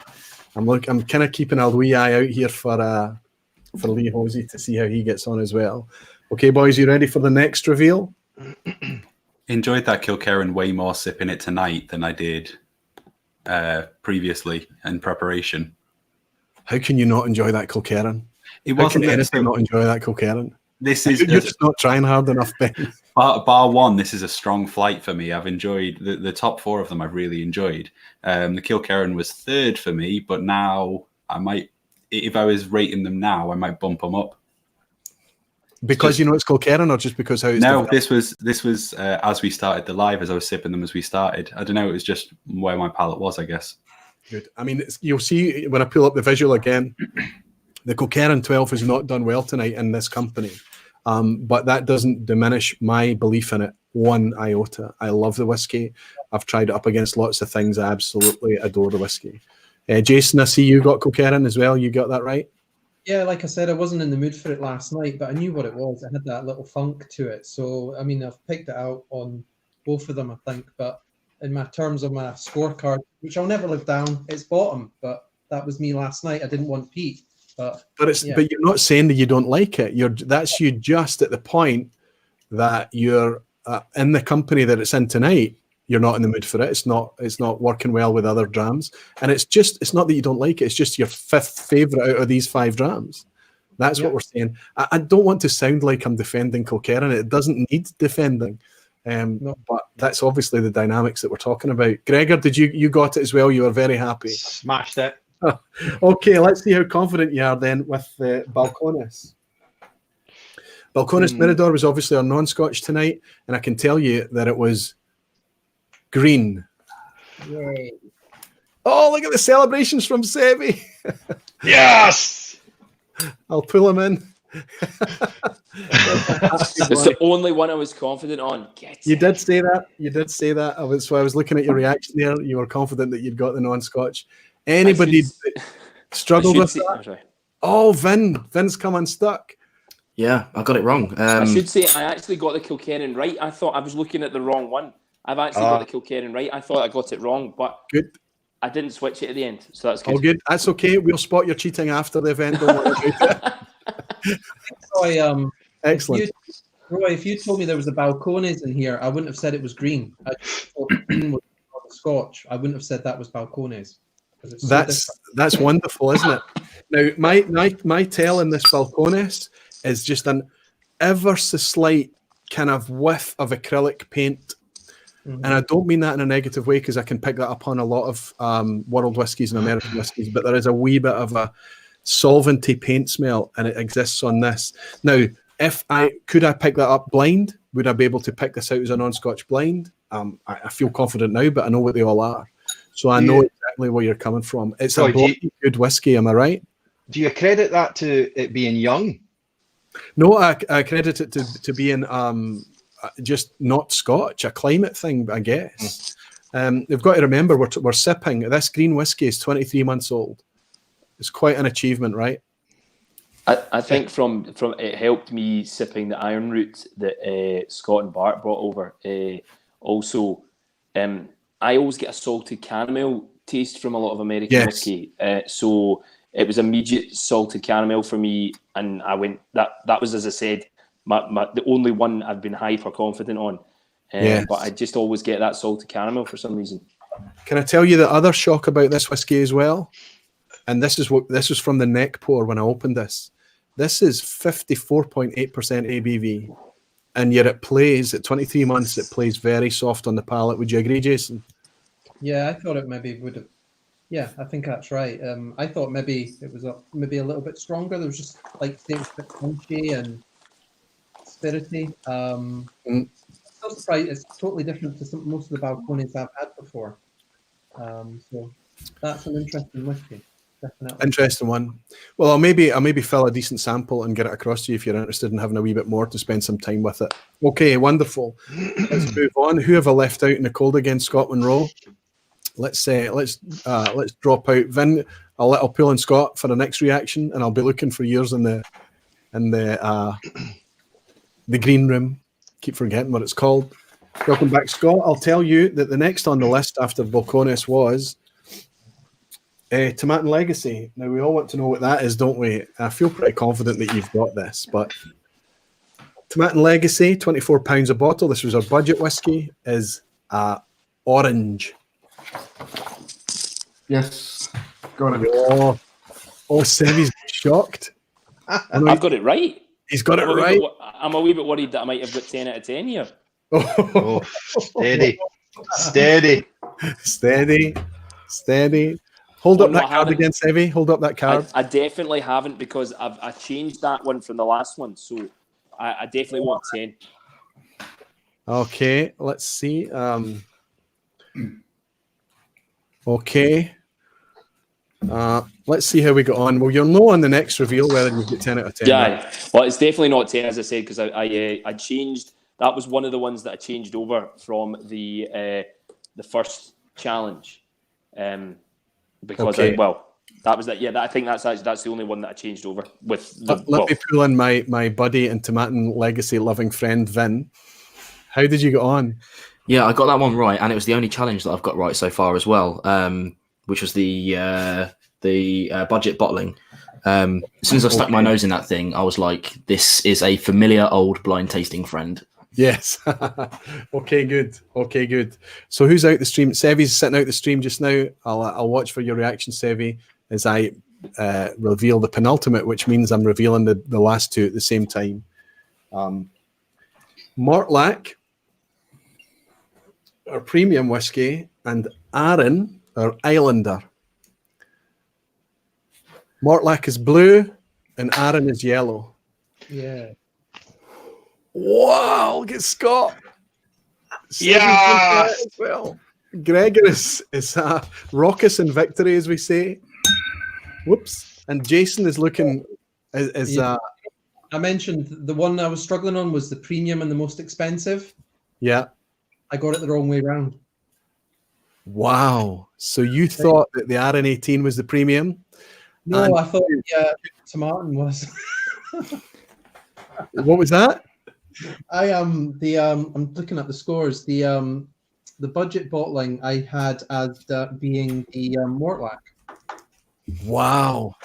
Wow. Incredible stuff. Incredible. ABV again. I'm sorry?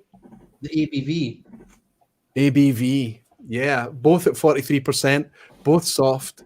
But I have to say, if I nose this Mortlack now, that's savoury as hell, right? If you stick your nose in a Mortlack now, it's like sticking your nose in a packet of beef hula hoops. That's always the thing I use. I don't know if anybody gets that. Let's see what Sevi got. What Sevi said about it. I need to just swap out Scotty, bring in Sevi. Confident. Oh, he blew it. Blew it. Absolutely blown it. I've got my blue and my yellow mixed up. Nightmare. Shambles. Absolute nightmare. To be fair, though, the blue hasn't moved from 4 the entire time, so I clearly think that Mortlack's an Islander for some reason, but I don't know. Well, it doesn't play like any other space cider. It's quite a literally a Marmite dram, because there can be Marmite notes actually in the whiskey as well. It's people either love it or hate it. It is quite a difficult dram to get on with at times. I think this is a very good standard example of Mortlack, but I'm saying that, approaching it, knowing exactly what I'm sipping. Let's go over to Ben, ask Ben. He's been quite quiet down there in the corner. I've been quiet because it's all falling apart. Oh, wow. Oh, wow. I had such faith, Ben. If I was betting on horses tonight, Jason and you were my guys. I can't believe that yellow is Aaron. Yes. Do you not get tell me on Aaron? I want you to sip it. I want you to hold it in the palate a little bit and tell me if you don't get a little bit of orange syrup, like cordial, like Kiora orange or something. That's how definitely. I mean, I went through. I was like that dram. I'm like, this is either Super Mori or Aaron, and then I thought I've had the recent Aaron. That's what it is. So lucky. Yeah. For me, it turns sour just as the finish kicks in. It has this weird sour astringency, and it's just this is one of the 5 which I'm not overly keen on. Wow. Do you get the orange note? Do you get that syrupy orange? Yeah. The nose had me. I was expecting great things from it, and then the palate let it down for me. On the nose, I was getting this really nice, musty, dark, spiced and sweet. On breathing, you got a load of citrus, vanilla curd, creme brulee, that kind of stuff. It was just lovely, but the palate really let it down for me. Right. Okay. I'm going to drop 2 guys out so I can pull up the visual again. I do apologize. Let's pull up this visual and we'll see how these scored tonight. I can say that orange was all over the place, but that's our budget whiskey. Picked out a preference from Ben and Jason. That's Tomatin Legacy. That orange one does very, very well. Always does quite well. Felt it was very spirit-driven tonight, more spirit-driven than I remember it. Felt like it's changed a wee bit. It's still quite sweet. Still lots of virgin oak or, let's say, bourbon cask notes and things in there. I can see why people would be drawn to that profile. It's a profile I like, and I recommend Tomatin Legacy to people regularly. But Gregor, Vin, and Scott were at the opposite end, and they put it last. Sevi and Lee kind of putting it somewhere near the top or to middle. If we look at the yellow, which is our RN18 that we've just been discussing, it's right over the place. Ben put it at the end. Scott preferred that over everything. I'm always shocked by Scott Monroe. We have such close preferences in whiskey. It's quite unbelievable when I get together with them and we talk about the whiskies. We always seem to like and dislike very, very similar things. So yeah, Aaron all over the place. I thought Aaron would come middle of the road there, but it kind of did. I guess it did overall. Then we look at the blue. The Mortlack was the premium one. Gregor, you clearly enjoyed your Mortlack tonight. Quite a big beefy one, quite challenging notes on there. Lots of, I'd have to say there's kind of a lot of sherry cask flavours in there. I don't know if it is for sure. It's G&M casks. They don't really specify what the casking is, but that's how it's playing to me, refill sherry. Yeah, nobody really hated or put that, let's say, to the end. Then we've got the green is our world whiskey, the Balcones Mirador. I think we have to admit that regardless of where we placed that tonight, that's quite a nice whiskey. Would you agree? I think For an Nobody American, it is. Yeah, nobody put it towards the end of the lineup. And we have to remember that's a 23-month-old, as I've mentioned many times. And red as well. That was a surprise to me. This is probably the takeaway from this is the Kilkerran and the Tomatin Legacy. Kilkerran, I was surprised. Some people, Vin and Scott, again, Scott and I, very similar tastes. Vin put the Kilkerran second and Scott the Kilkerran second, but that was its best placing. And I predicted that it would be second only behind the Mortlach. But yeah, nobody put Kilkerran first. Quite amazing. Quite amazing. I'm going to pull in the other boys for a summary before I finish with you guys. So hold on just for a wee second, guys. I'll bring you back in a second. I'll bring in my tag team, my bottle chasers, my co-creator Vin. Any shocks and surprises there?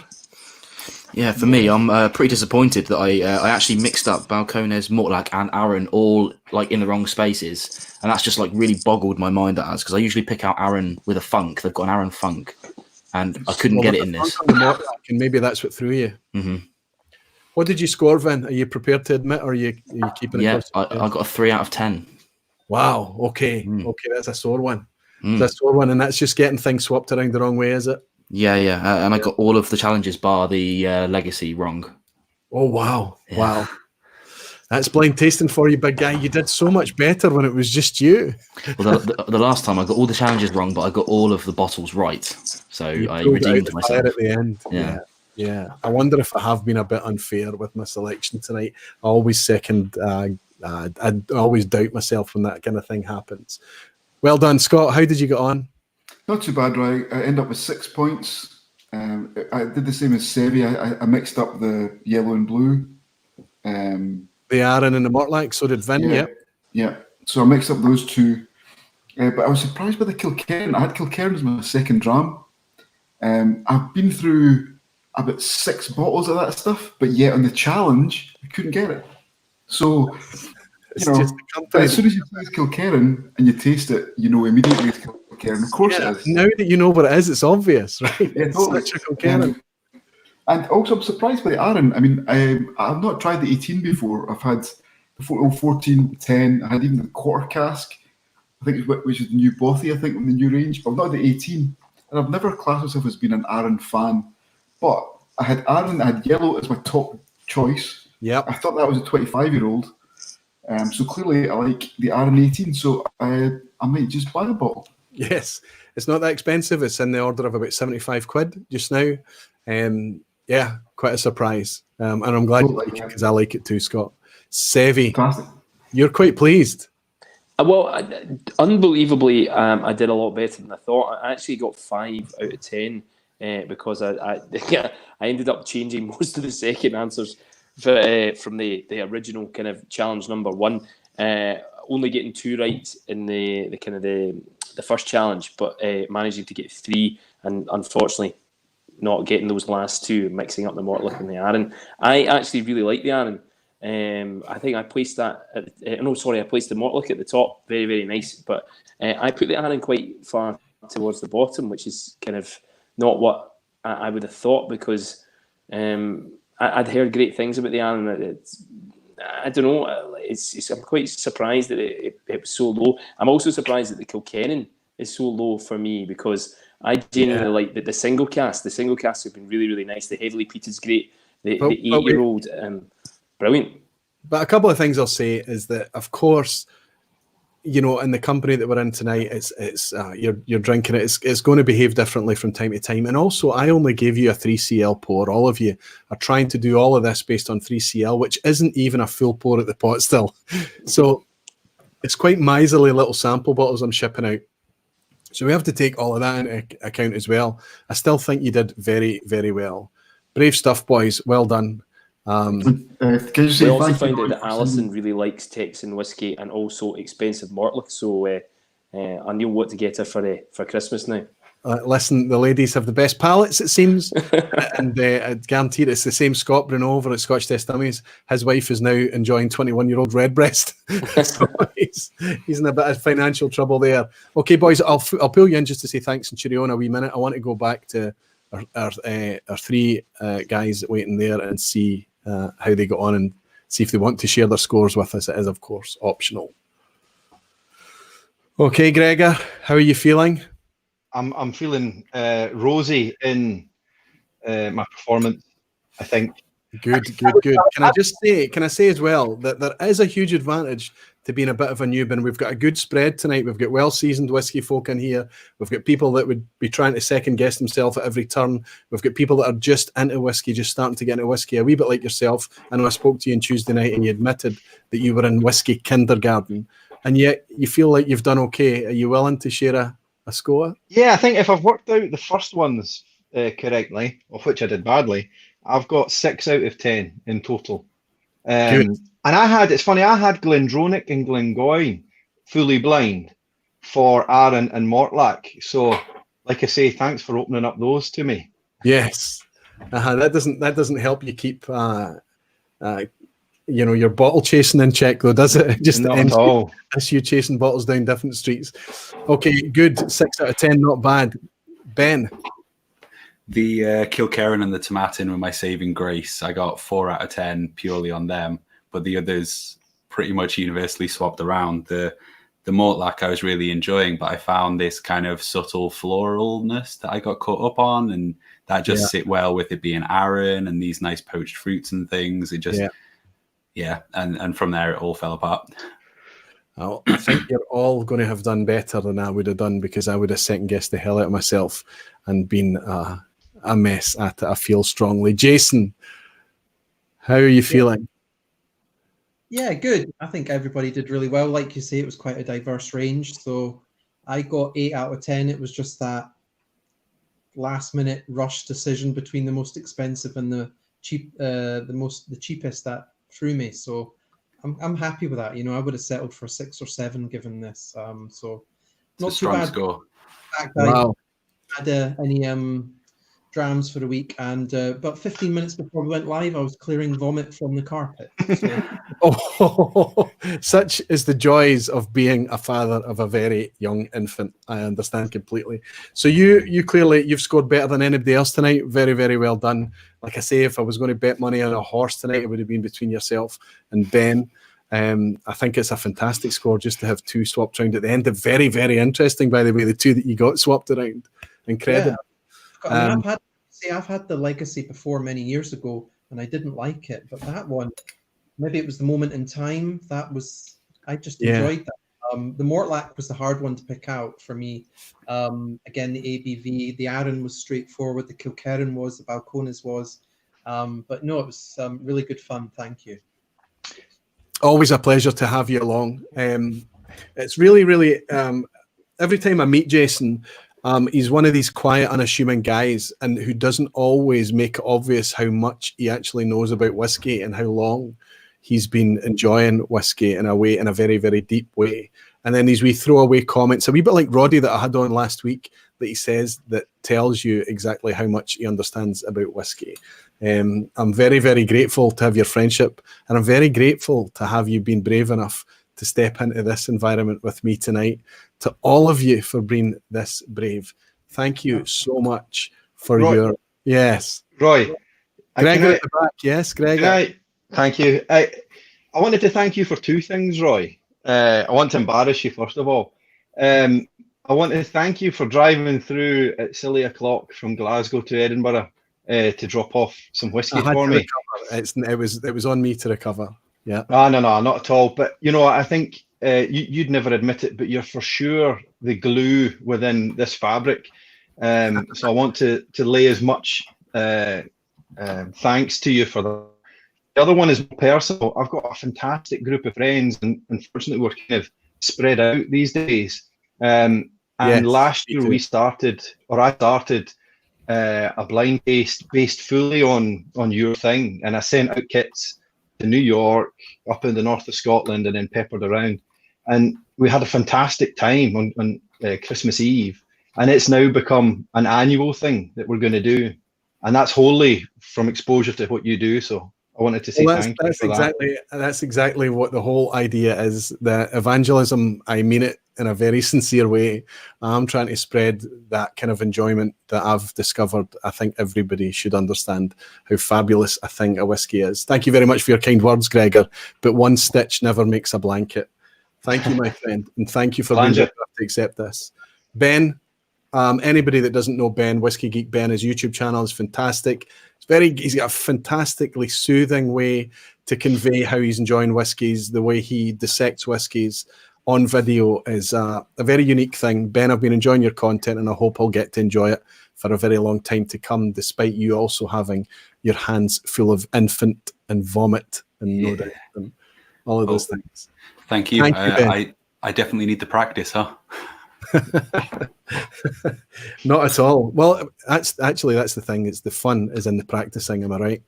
Definitely, 100%. And boys, you hang around for the quiz at the end. If you've got any time left on your hands, there will be a quiz tonight. I appreciate it was always going to be a wee bit more than 2 hours. I've gone over what I said, but if you hang out to the end, you can participate in the quiz. I won't go in and ask you for your scores, but can I say it's an easy quiz tonight? It's easy. I always say that. Listen, boys, thank you so much for your bravery, for your participation, for your friendship, and your long-term support. Everybody that participated tonight is a patron of this channel, and everybody I've had the pleasure of meeting in real life. It's been a privilege. Thank you all so much for taking a step forward tonight as well. Sláinte Roy. Sláinte. Let's bring in Sevi, Vin, and Scott, the bottle chasers, and my friend down the road, Vin.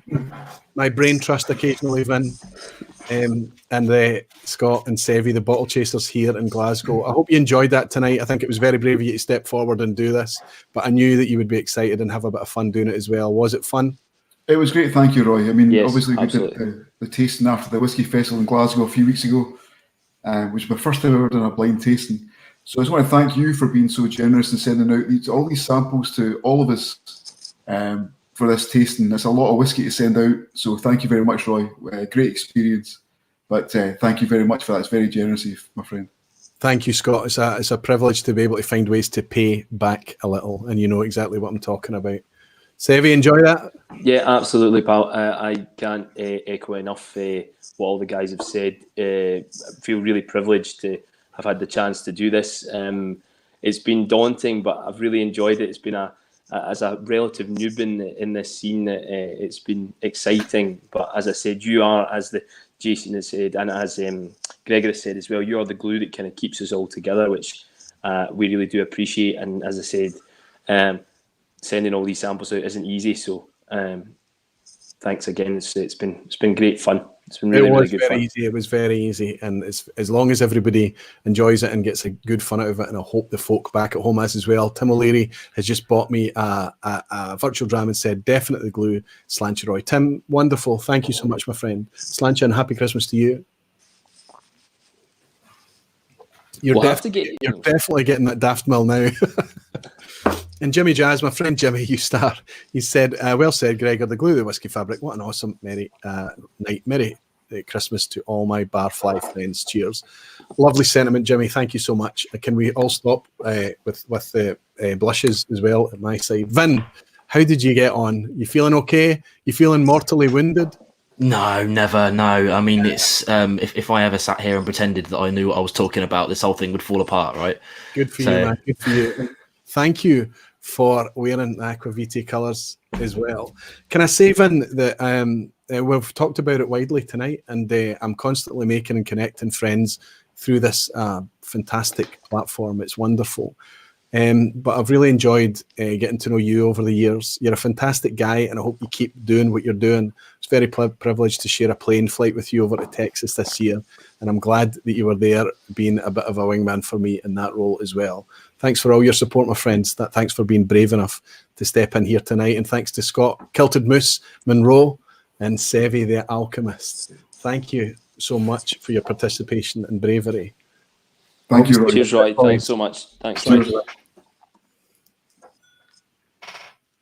Okay, all that remains is for us to work out how Lee Hosey did. Is he willing to share his score? Did he feel challenged tonight?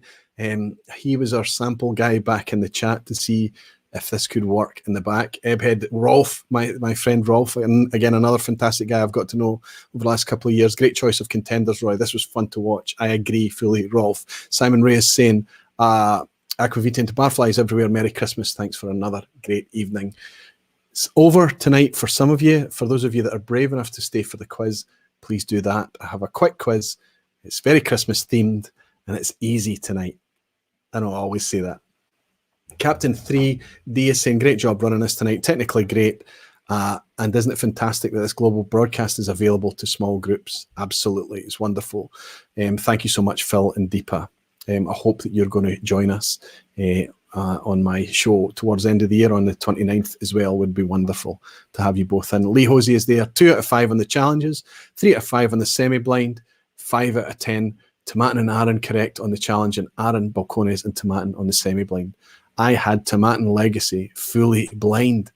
Good for you, Lee. You can take that one all the way to the celebratory bank. So net then, I guess you're scoring 5 out of 10 overall. Superb. Well done. Lee, I hope it was fun for you to participate in the chat as well. Very grateful that you were able to go over at very short notice to Gregor's parents' house and pick up the package that otherwise would have been wasted. Can also say, put a shout out to Macallan Fine and Rare, my friend over in Germany, Doc, and due to Royal Mail letting us down, I paid for an express service. It was supposed to be there on Tuesday or Wednesday, and it's still not there today. The Doc would have been participating in this challenge tonight as well. And unfortunately, because of Royal Mail, he couldn't. It would have been very, very nice to have somebody from the continent participating. Doc, I hope that if we do this again, you'll be first on the list and you will be able to participate next time. Thanks to you for your friendship, support, and everything that you've done for me, this channel, and all of our friends over the last year. You know what I'm talking about, Doc. Okay, and Ander is saying good night, and he's saying wonderful show tonight. No, good night from Stockholm. Good night, Ander. Thank you so much for joining in. Lee Jose is saying really enjoyed it. Roy, great fun. Wonderful stuff.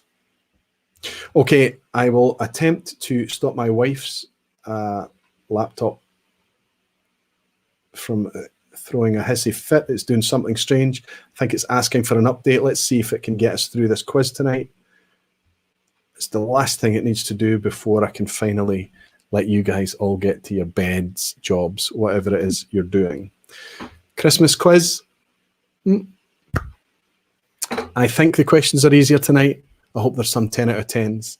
After that, the strain of the blind challenge, I wanted to try and make the quiz as easy as possible. So good luck to everybody. It's optional. Sorry, it's a multiple choice. It's optional whether you want to share the scores with us. You're only playing against yourself. And good luck, everybody. Question 1. One of Douglas Laing's remarkable regional malts has a Christmas special called. It may be that more than one of their releases is a Christmas special, but only one of these on the list is real. Is it A, Big Santa, B, Red-Nosed Reindeer Edition, or C, an Epicurean Christmas? One of Douglas Laing's remarkable regional malts has a Christmas special called, do they have an A, Big Santa, B, Red-Nosed Reindeer Edition, or C, an Epicurean Christmas?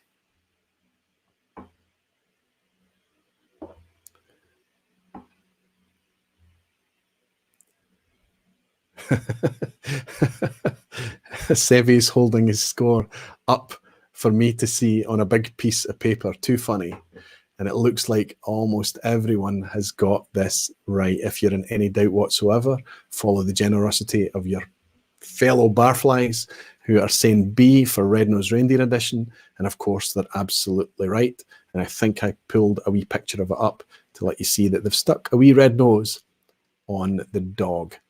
On their wee dug, as we would say here in Scotland. So if you answer B, give yourself a point. Going into question 2 and asking, which distillery famously ran its first spirit on Christmas Day? Now, I know that you might think this is a tricky question, but it's been on a vPub at least once before, maybe more than once. But this distillery is famous for having run its first ever spirit on Christmas Day.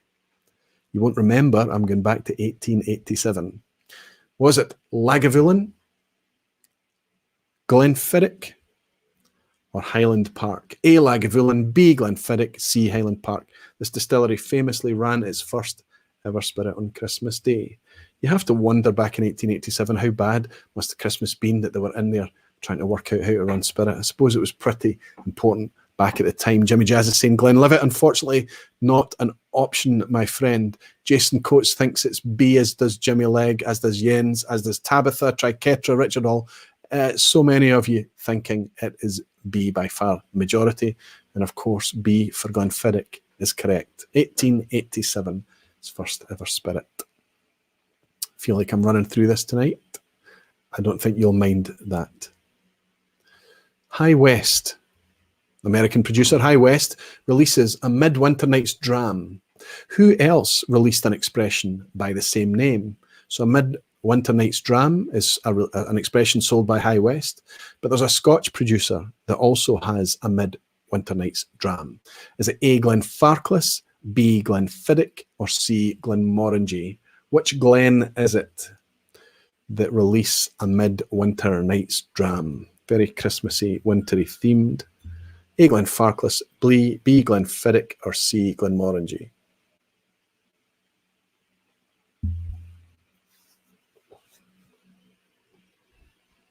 Told you it was an easy quiz tonight. Almost everyone thinks it's Glenmorangie, answering C.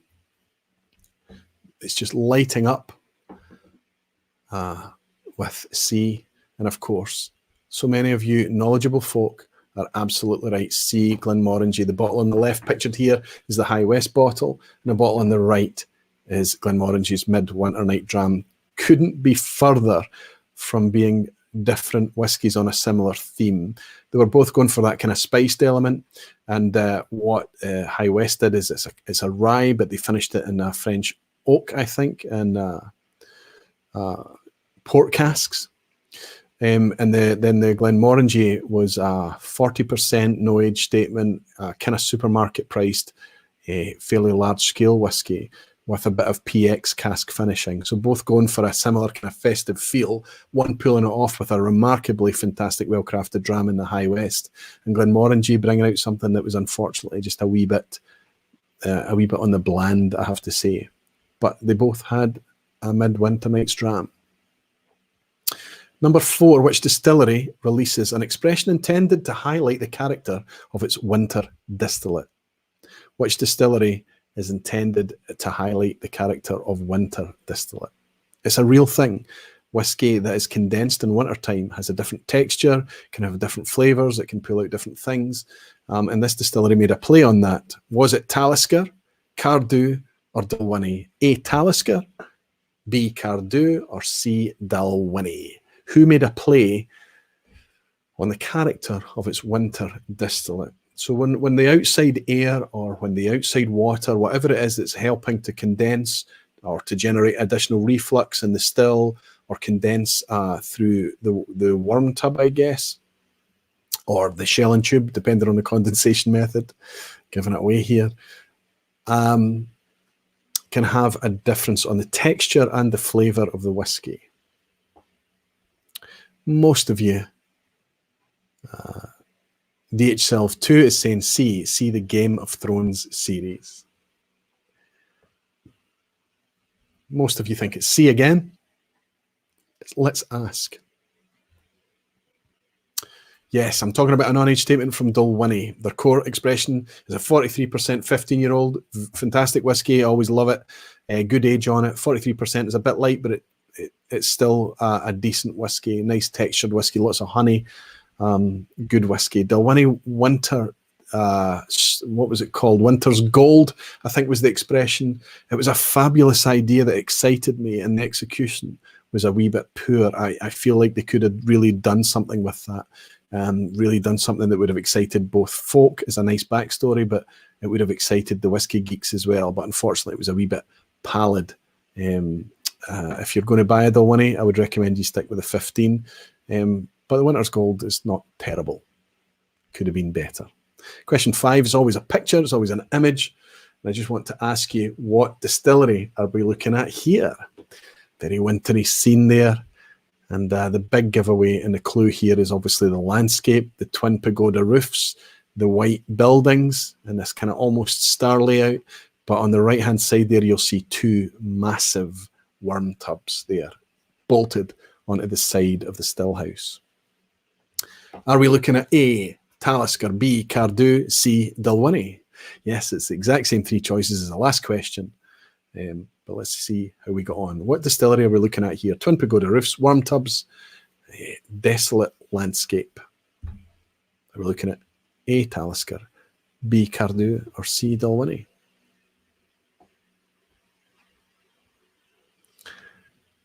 Terry Stevenson is saying, I'm rubbish, but I'm new. Hang with us a while, Terry. You won't be rubbish for very long. You'll get better and better and better until you're just as rubbish as the rest of us. Jason Coates is saying, C, again. Well, it's your guess. It also seems to be the guess of the majority of your peers. Jason, good to see you, my friend. Good to have you in. I can tell you that indeed it is Dalwhinnie that we're looking at. It is C. So we're at the halfway point after the pictorial question.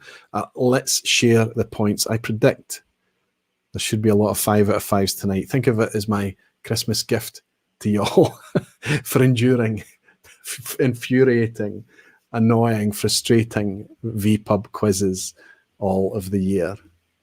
Wow, look at that lighting up. 5 out of 5 all over the place. The Moose, Kilted Moose on 5 out of 5. Desi, 5 out of 5. Tabitha, Multi-Agus Muncher, Matthew, great to see you in. Rolf, 4 out of 5 for Rolf. Silverlock Whisky Club, 5. Stewie Baby, Whiskey Dram. Simon Ray. Lee Hosey Haddington, the same. Got to Headroy, up early, stock taken. Thank you again for the generosity and allowing me to participate tonight. Thank you for taking up the spare place, Lee. I hope it was fun for you. We'll be in touch soon. Thank you, my friend. Steve A, 5 out of 5. Whiskey Jason, 5. Alexandru, 5. So many. Donald Drance, Jens Roger Christofferson, Daniel Vermaas, Jason Coates. So many of you. Everybody scoring well tonight. Superb stuff. Let's move into the second half of the quiz. Question 6. Give me your thumbs up in the green room there if you're scoring well tonight, boys. I'm looking for Scott, Whisky Geek, and Sevi have all hung back to hang out with me. Thank you so much, boys. With thumbs in the air, they seem to be doing quite well as well, you would expect. Question 6. Which Whisky Tube channel started during the 2016-2017 holiday season? So his first video went out during this period. Still doing it now. But which channel started? Perhaps on the back of some gifts he got for Christmas. I'm not sure. But he went out, I can tell you, on the 1st of January 2017. So during that holiday season, was it A, the Malted Man Cave, which is Keith in Ohio? Was it B, Scotch for Dummies? Well, we know it's not B because I've been talking about him. Or was it C, Jason, who's also in Ohio, the Mash and Drum? Which one of those started during that holiday season? So you know it's a trickier question. The answers are making it, I think, a damn sight easier for you.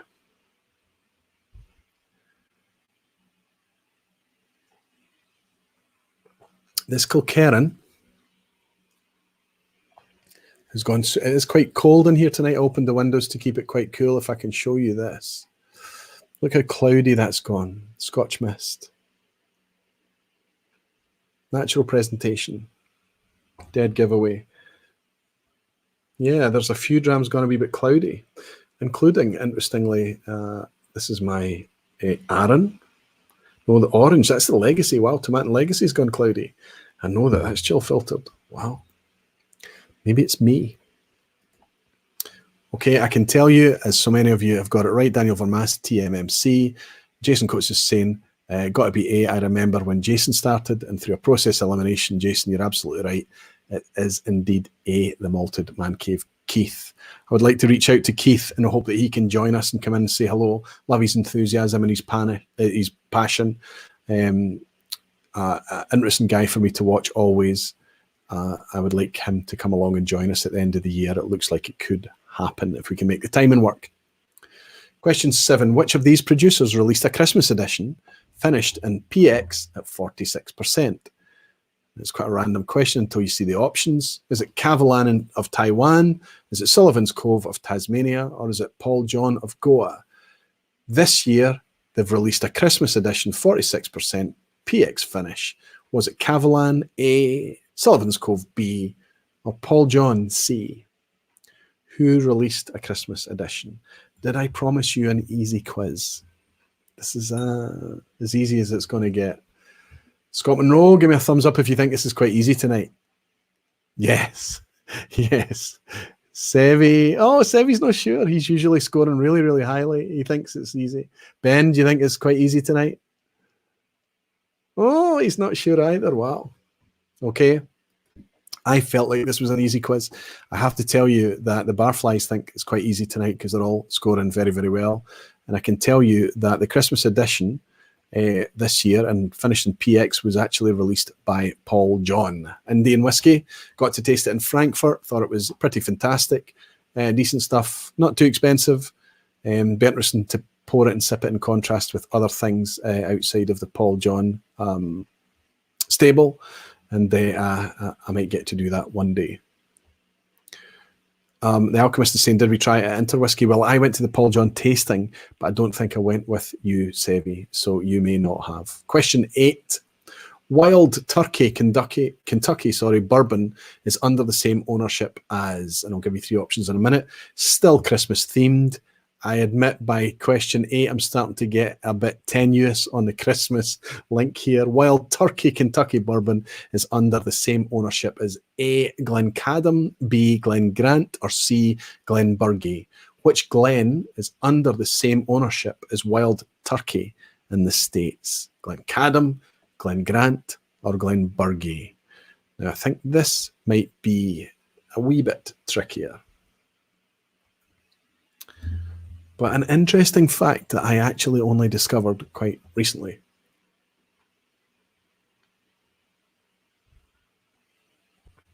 How can you not like this Kilkerran? It's absolutely delicious.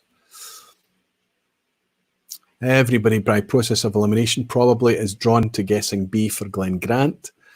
And I can tell you that the owner is Campari, Italian Campari. And yes, it is indeed Glengrant. They also own Wild Turkey Kentucky bourbon. A huge seller in Italy, as is Glengrant, by far the biggest selling Scotch malt in Italy by some margin. Question 9, second from last. 2019's largest vPub live audience was, now I'm talking about in the chat, actually in the live stream as it happened, was our largest ever audience. I can tell you tonight that it got up to about 270, 280 at its height, if that helps at all. But our biggest in 2019 was 291, 341, or 391. Banana skin, perhaps. Jimmy Legg thinks it was Roddy's stream. We broke 200 last week. Whisky Geek is saying got to be the one with Ralphie, right? Casimir is thinking it's Ralphie. Daniel Vermaas, Ralphie. Tony Nelson, Ralphie episode. Everybody thinks it's Ralphie. I have to say that yes, you're absolutely right. Ralphie, the Ralphie effect happened and it blew the doors off our normal viewing figures, which normally I'm very comfortable to be in around about 100 to 200. That seems to be a comfortable chat. Once it breaks 200, it can be more difficult to manage. But when Ralphie was here, it went a wee bit higher than that. Was it up as 291, 341, or 391? Jason Coates is saying, I barely caught the Ralphie stream, came in late as I had just arrived in Italy. It's a long stream for you to do on the catch-up, Jason. It's over 3 hours. But I can tell you that it's C, 391. We were very close to touching that 400 participants. And that was when we didn't advertise it. We didn't market it beforehand. On the day of it, I told my patrons and he told his. We did a teaser on Instagram where it was just a picture of a cap on his whiskey of the year, the Glenallachie. Can you imagine what would have happened? The Ralphie effect. If we'd marketed it in advance, would have been very, very difficult to keep up. Okay, this is your second last question. How are we doing? I can say Tabitha, 8 out of 9, fantastic. Jimmy likes 7. Robert Licorice is in. Robert, fantastic to see you here as well. I think you're involved in a stream later tonight. Anybody that wants to hang out a wee bit later, about 1 o'clock in the morning, our time, Maybe the Licorice Brothers, maybe it's just Robert, I don't know, is going out live on Cask Strength over on YouTube. They're doing a live stream at 1 o'clock. And then on the back of them, around about 3 o'clock our time, you need to subtract the time difference, okay, to work out what time for you. 3 o'clock our time, the Scotch for Dummies is having a holiday special with lots and lots of giveaways as well. So if you're up for it, and you're up for relaxing and drinking a wee bit longer, there's live streams going on through the night, and it is that season. So why not indulge yourself? Put some comfortable footwear on, pour something nice in a dram, and hang out with the other channels. Robert Licorice from Ironroot will be joining Cask Strength. Good to see you in, Robert. Whisky Geek, 8 out of 9. Oh, I see he's doing well. Kilted Moose, 8 out of 9. Rucher Lax looks like a new name. It's 8 out of 9. Fantastic to have you in. Looks like a new name. 6 out of 9 for Gregor in France. Malcolm Douglas 7. The Alchemist 7. Sevy's not scoring as well tonight. Wow. The Whiskey Dram Daniel 8 out of 9. Gabriel Wilding looks like a new name. Gabriel, good to have you in. 7 out of 9. Donald Rance 8 out of 9. Marku is on 7 out of 9. Date Solve. Aqvavitae. I just sent Keith a text. He said he didn't even know when he started his channel. I can tell you it was the 1st of January 2017. It's come a long way since then. I'm looking for 9 out of 9. Daniel Vermaas is on 9. He's saying he's lucky. 9 out of 9 from Daniel Vermaas. Carl Van Wallingham is in. Fantastic from Belgium. Saying great live stream. Thank you, Carl. Thank you so much. Another guy I had the pleasure of bumping into this year as well. Brilliant. Okay, Malt Monk. That's Justin is on 7 out of 9. Jimmy Legg. When was the Dummies live? Tonight, they're going at 3 a.m. my time. So their time, that's going to be about 10 p.m. at night, I think. Maybe 9 p.m. I'm not sure about the time difference. So yes, they're going. Scotch for Dummies is going live tonight as well. Last question, folks. The celebration of 2019 live, hosted by the Scotch Test Dummies on December 29th, will feature A. Is it going to feature the Whisky Vault, Whisky in the Six, and Sipper Social Club? Is it going to feature B, the Mash and Drum, It's Bourbon Night and Liquor Hound? Or C, is it going to be all of the above and probably more? Let me tell you about this. On the 29th is a kind of celebration of 2019. I was scheduling a live stream and I wanted to have guests come in and share their summaries, share their events, share their moments, share their whiskies, whatever it is they want to share for 2019. So I'm going to reach out to Phil and Deep, I already have, to Keith Malted Man Cave. I'm going to reach out to Vin from No Nonsense Whiskey if he's available again, ask him about his moments. I'm going to reach out to Ben and ask if he's willing to join me again on the 29th. Just have people come in and talk about what's helped make their whiskey year in 2019. Reached out to the Scotch Test Dummies. They were excited about it. They wanted to do a baton thing that we just hand over. And they have leveraged their draw as who they are, Scott and Bart of the Scotch Test Dummies, and they've managed to get fantastic people to come and join them. Who's joining them? The Whisky Vault, Whisky in the Six, Sipper Social Club, B, the Mash and Drum, It's Bourbon Night, Liquor Hound, or C, all of the above. And I can tell you that absolutely it's going to be an epic live stream that those guys are putting together, all of the above and probably more. And what's even cooler is that after the Scotch Test Dummies are finished on the 29th of December, they'll be passing on the baton again to Bourbon Junkies to keep the party and celebration of 2019 going. I haven't promoted it at all yet. I wanted to get this live out of the way first, then start to do the 29th. We've got a week and a half or so, let's say, so a bit of a break in between. It's a really exciting thing to do, and I'm looking forward to bringing the 4th vPub of the year on Sunday, the 29th. I'll be going out from 8 p.m. until 11 p.m., more or less. The Dummies will pick up after me, and they'll be going for a couple of hours as well, and then hand it on to the Bourbon Junkies. Looking for the 10 out of 10 boys who managed it. I think Jason Coates is going to be in a huff by how many C's there were in the lineup tonight. Looking for the 10s. Who's got 10 out of 10? Tabitha, 9 out of 10. Fantastic, Tabitha. Desi, Kilted Moose, both on 9 out of 10. Malcolm Douglas, good to see you, Malcolm, on 8. As is Roland Whiskey Radar. Jens is on 9, fantastic. Rob Schroeder is on 9 as well. Good, fantastic, Rob. Jason Coates, 9 out of 10. Back to shooting par for me. Gabriel Welding, 8. Paul Gibbs, 9. Good to have you in, Paul. Greg, 7. Alchemist, 8 out of 10. Daniel Vermaas, 10 out of 10. You star, Daniel. I knew somebody had to get a 10 out of 10. tonight. It was inevitable. Marku has got 1, 2, 3, 4, 5, 6, 7, 8. Is that Santa's? Out of 10. Good for you, Marku. Stewie Baby is saying out of 10 better than 5 last week. Absolutely. I think it was an easier quiz, but it's only easy if you know it. Steve A, out in the States, slipped in the banana skin question 9. Lol. Apologise, Steve. There was an inevitability in there. It was going to be Dominic Urban is in on 9 out of 10. Richard Hawley at 10. Tim O'Leary, 7 out of 10. 9 out of 10 from Matthew Multi Haggis Muncher. Daniel the Whiskey Dram, 9 out of 10. Donald Ranson, 8 out of 10. Any other 10 out of 10s? Silverlock Whiskey Club, 9. Chris Amir is saying 5 out of 10 like usually. Still a pass mark, Chris Amir. And thank you so much for your wonderful samples. So many samples over my shoulder. I always feel guilty about not talking about it. Robert Licorice, 10 out of 10. Are you kidding? Robert, you star. Are you telling fibs or did you genuinely do it? Well done. I want to raise a glass to all of you and thank you so much for everything so far. There will be a kind of summary, as I say, on the 29th. I'll save my thank yous for then, I guess. But thank you tonight to all of you, for all my participants that participated tonight.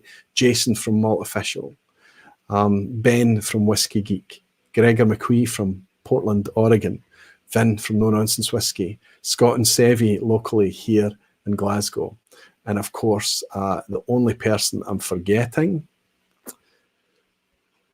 Who am I forgetting? Oh dear. It's been at the end of a long and tiring. Somebody tell me who I've forgotten about. Lee Hosey in the chat. Maybe I've remembered everyone. I think I have. And I'm sorry to Doc for not getting his package. When that package arrives, I hope he can pick this up on the replay and have some fun playing along. I blame Royal Mail fully, and maybe me for leaving it to close to the last minute to arrange, but it's just the way that these things work out. Thank you so much for staying with me all this time. Still so many of you hanging in right to the very, very end. Very enjoyable thing to do, very logistically challenging tonight as well. But it's a pleasure and a privilege to be able to do it. I look forward to seeing you all on the 29th. And I'm hoping that that goes very well too. I've just had a chat in from Bill, just coming in at the last minute. My friend Bill Aqvavitae tried to listen live at work, but very challenging. Looking forward to the replay. Merry Christmas to you and the family. Bill, I'm going to raise this glass of Kilkerran and say thank you so much for your generous super chat, my friend, and Merry Christmas to you. I hope that each and every one of you has a fantastic Christmas. I hope you get time with your feet up to relax with family and friends and a decent dram in your glass. And I will see you all in a week and a half's time on the 29th. Slán siu bheith, Whisky folk.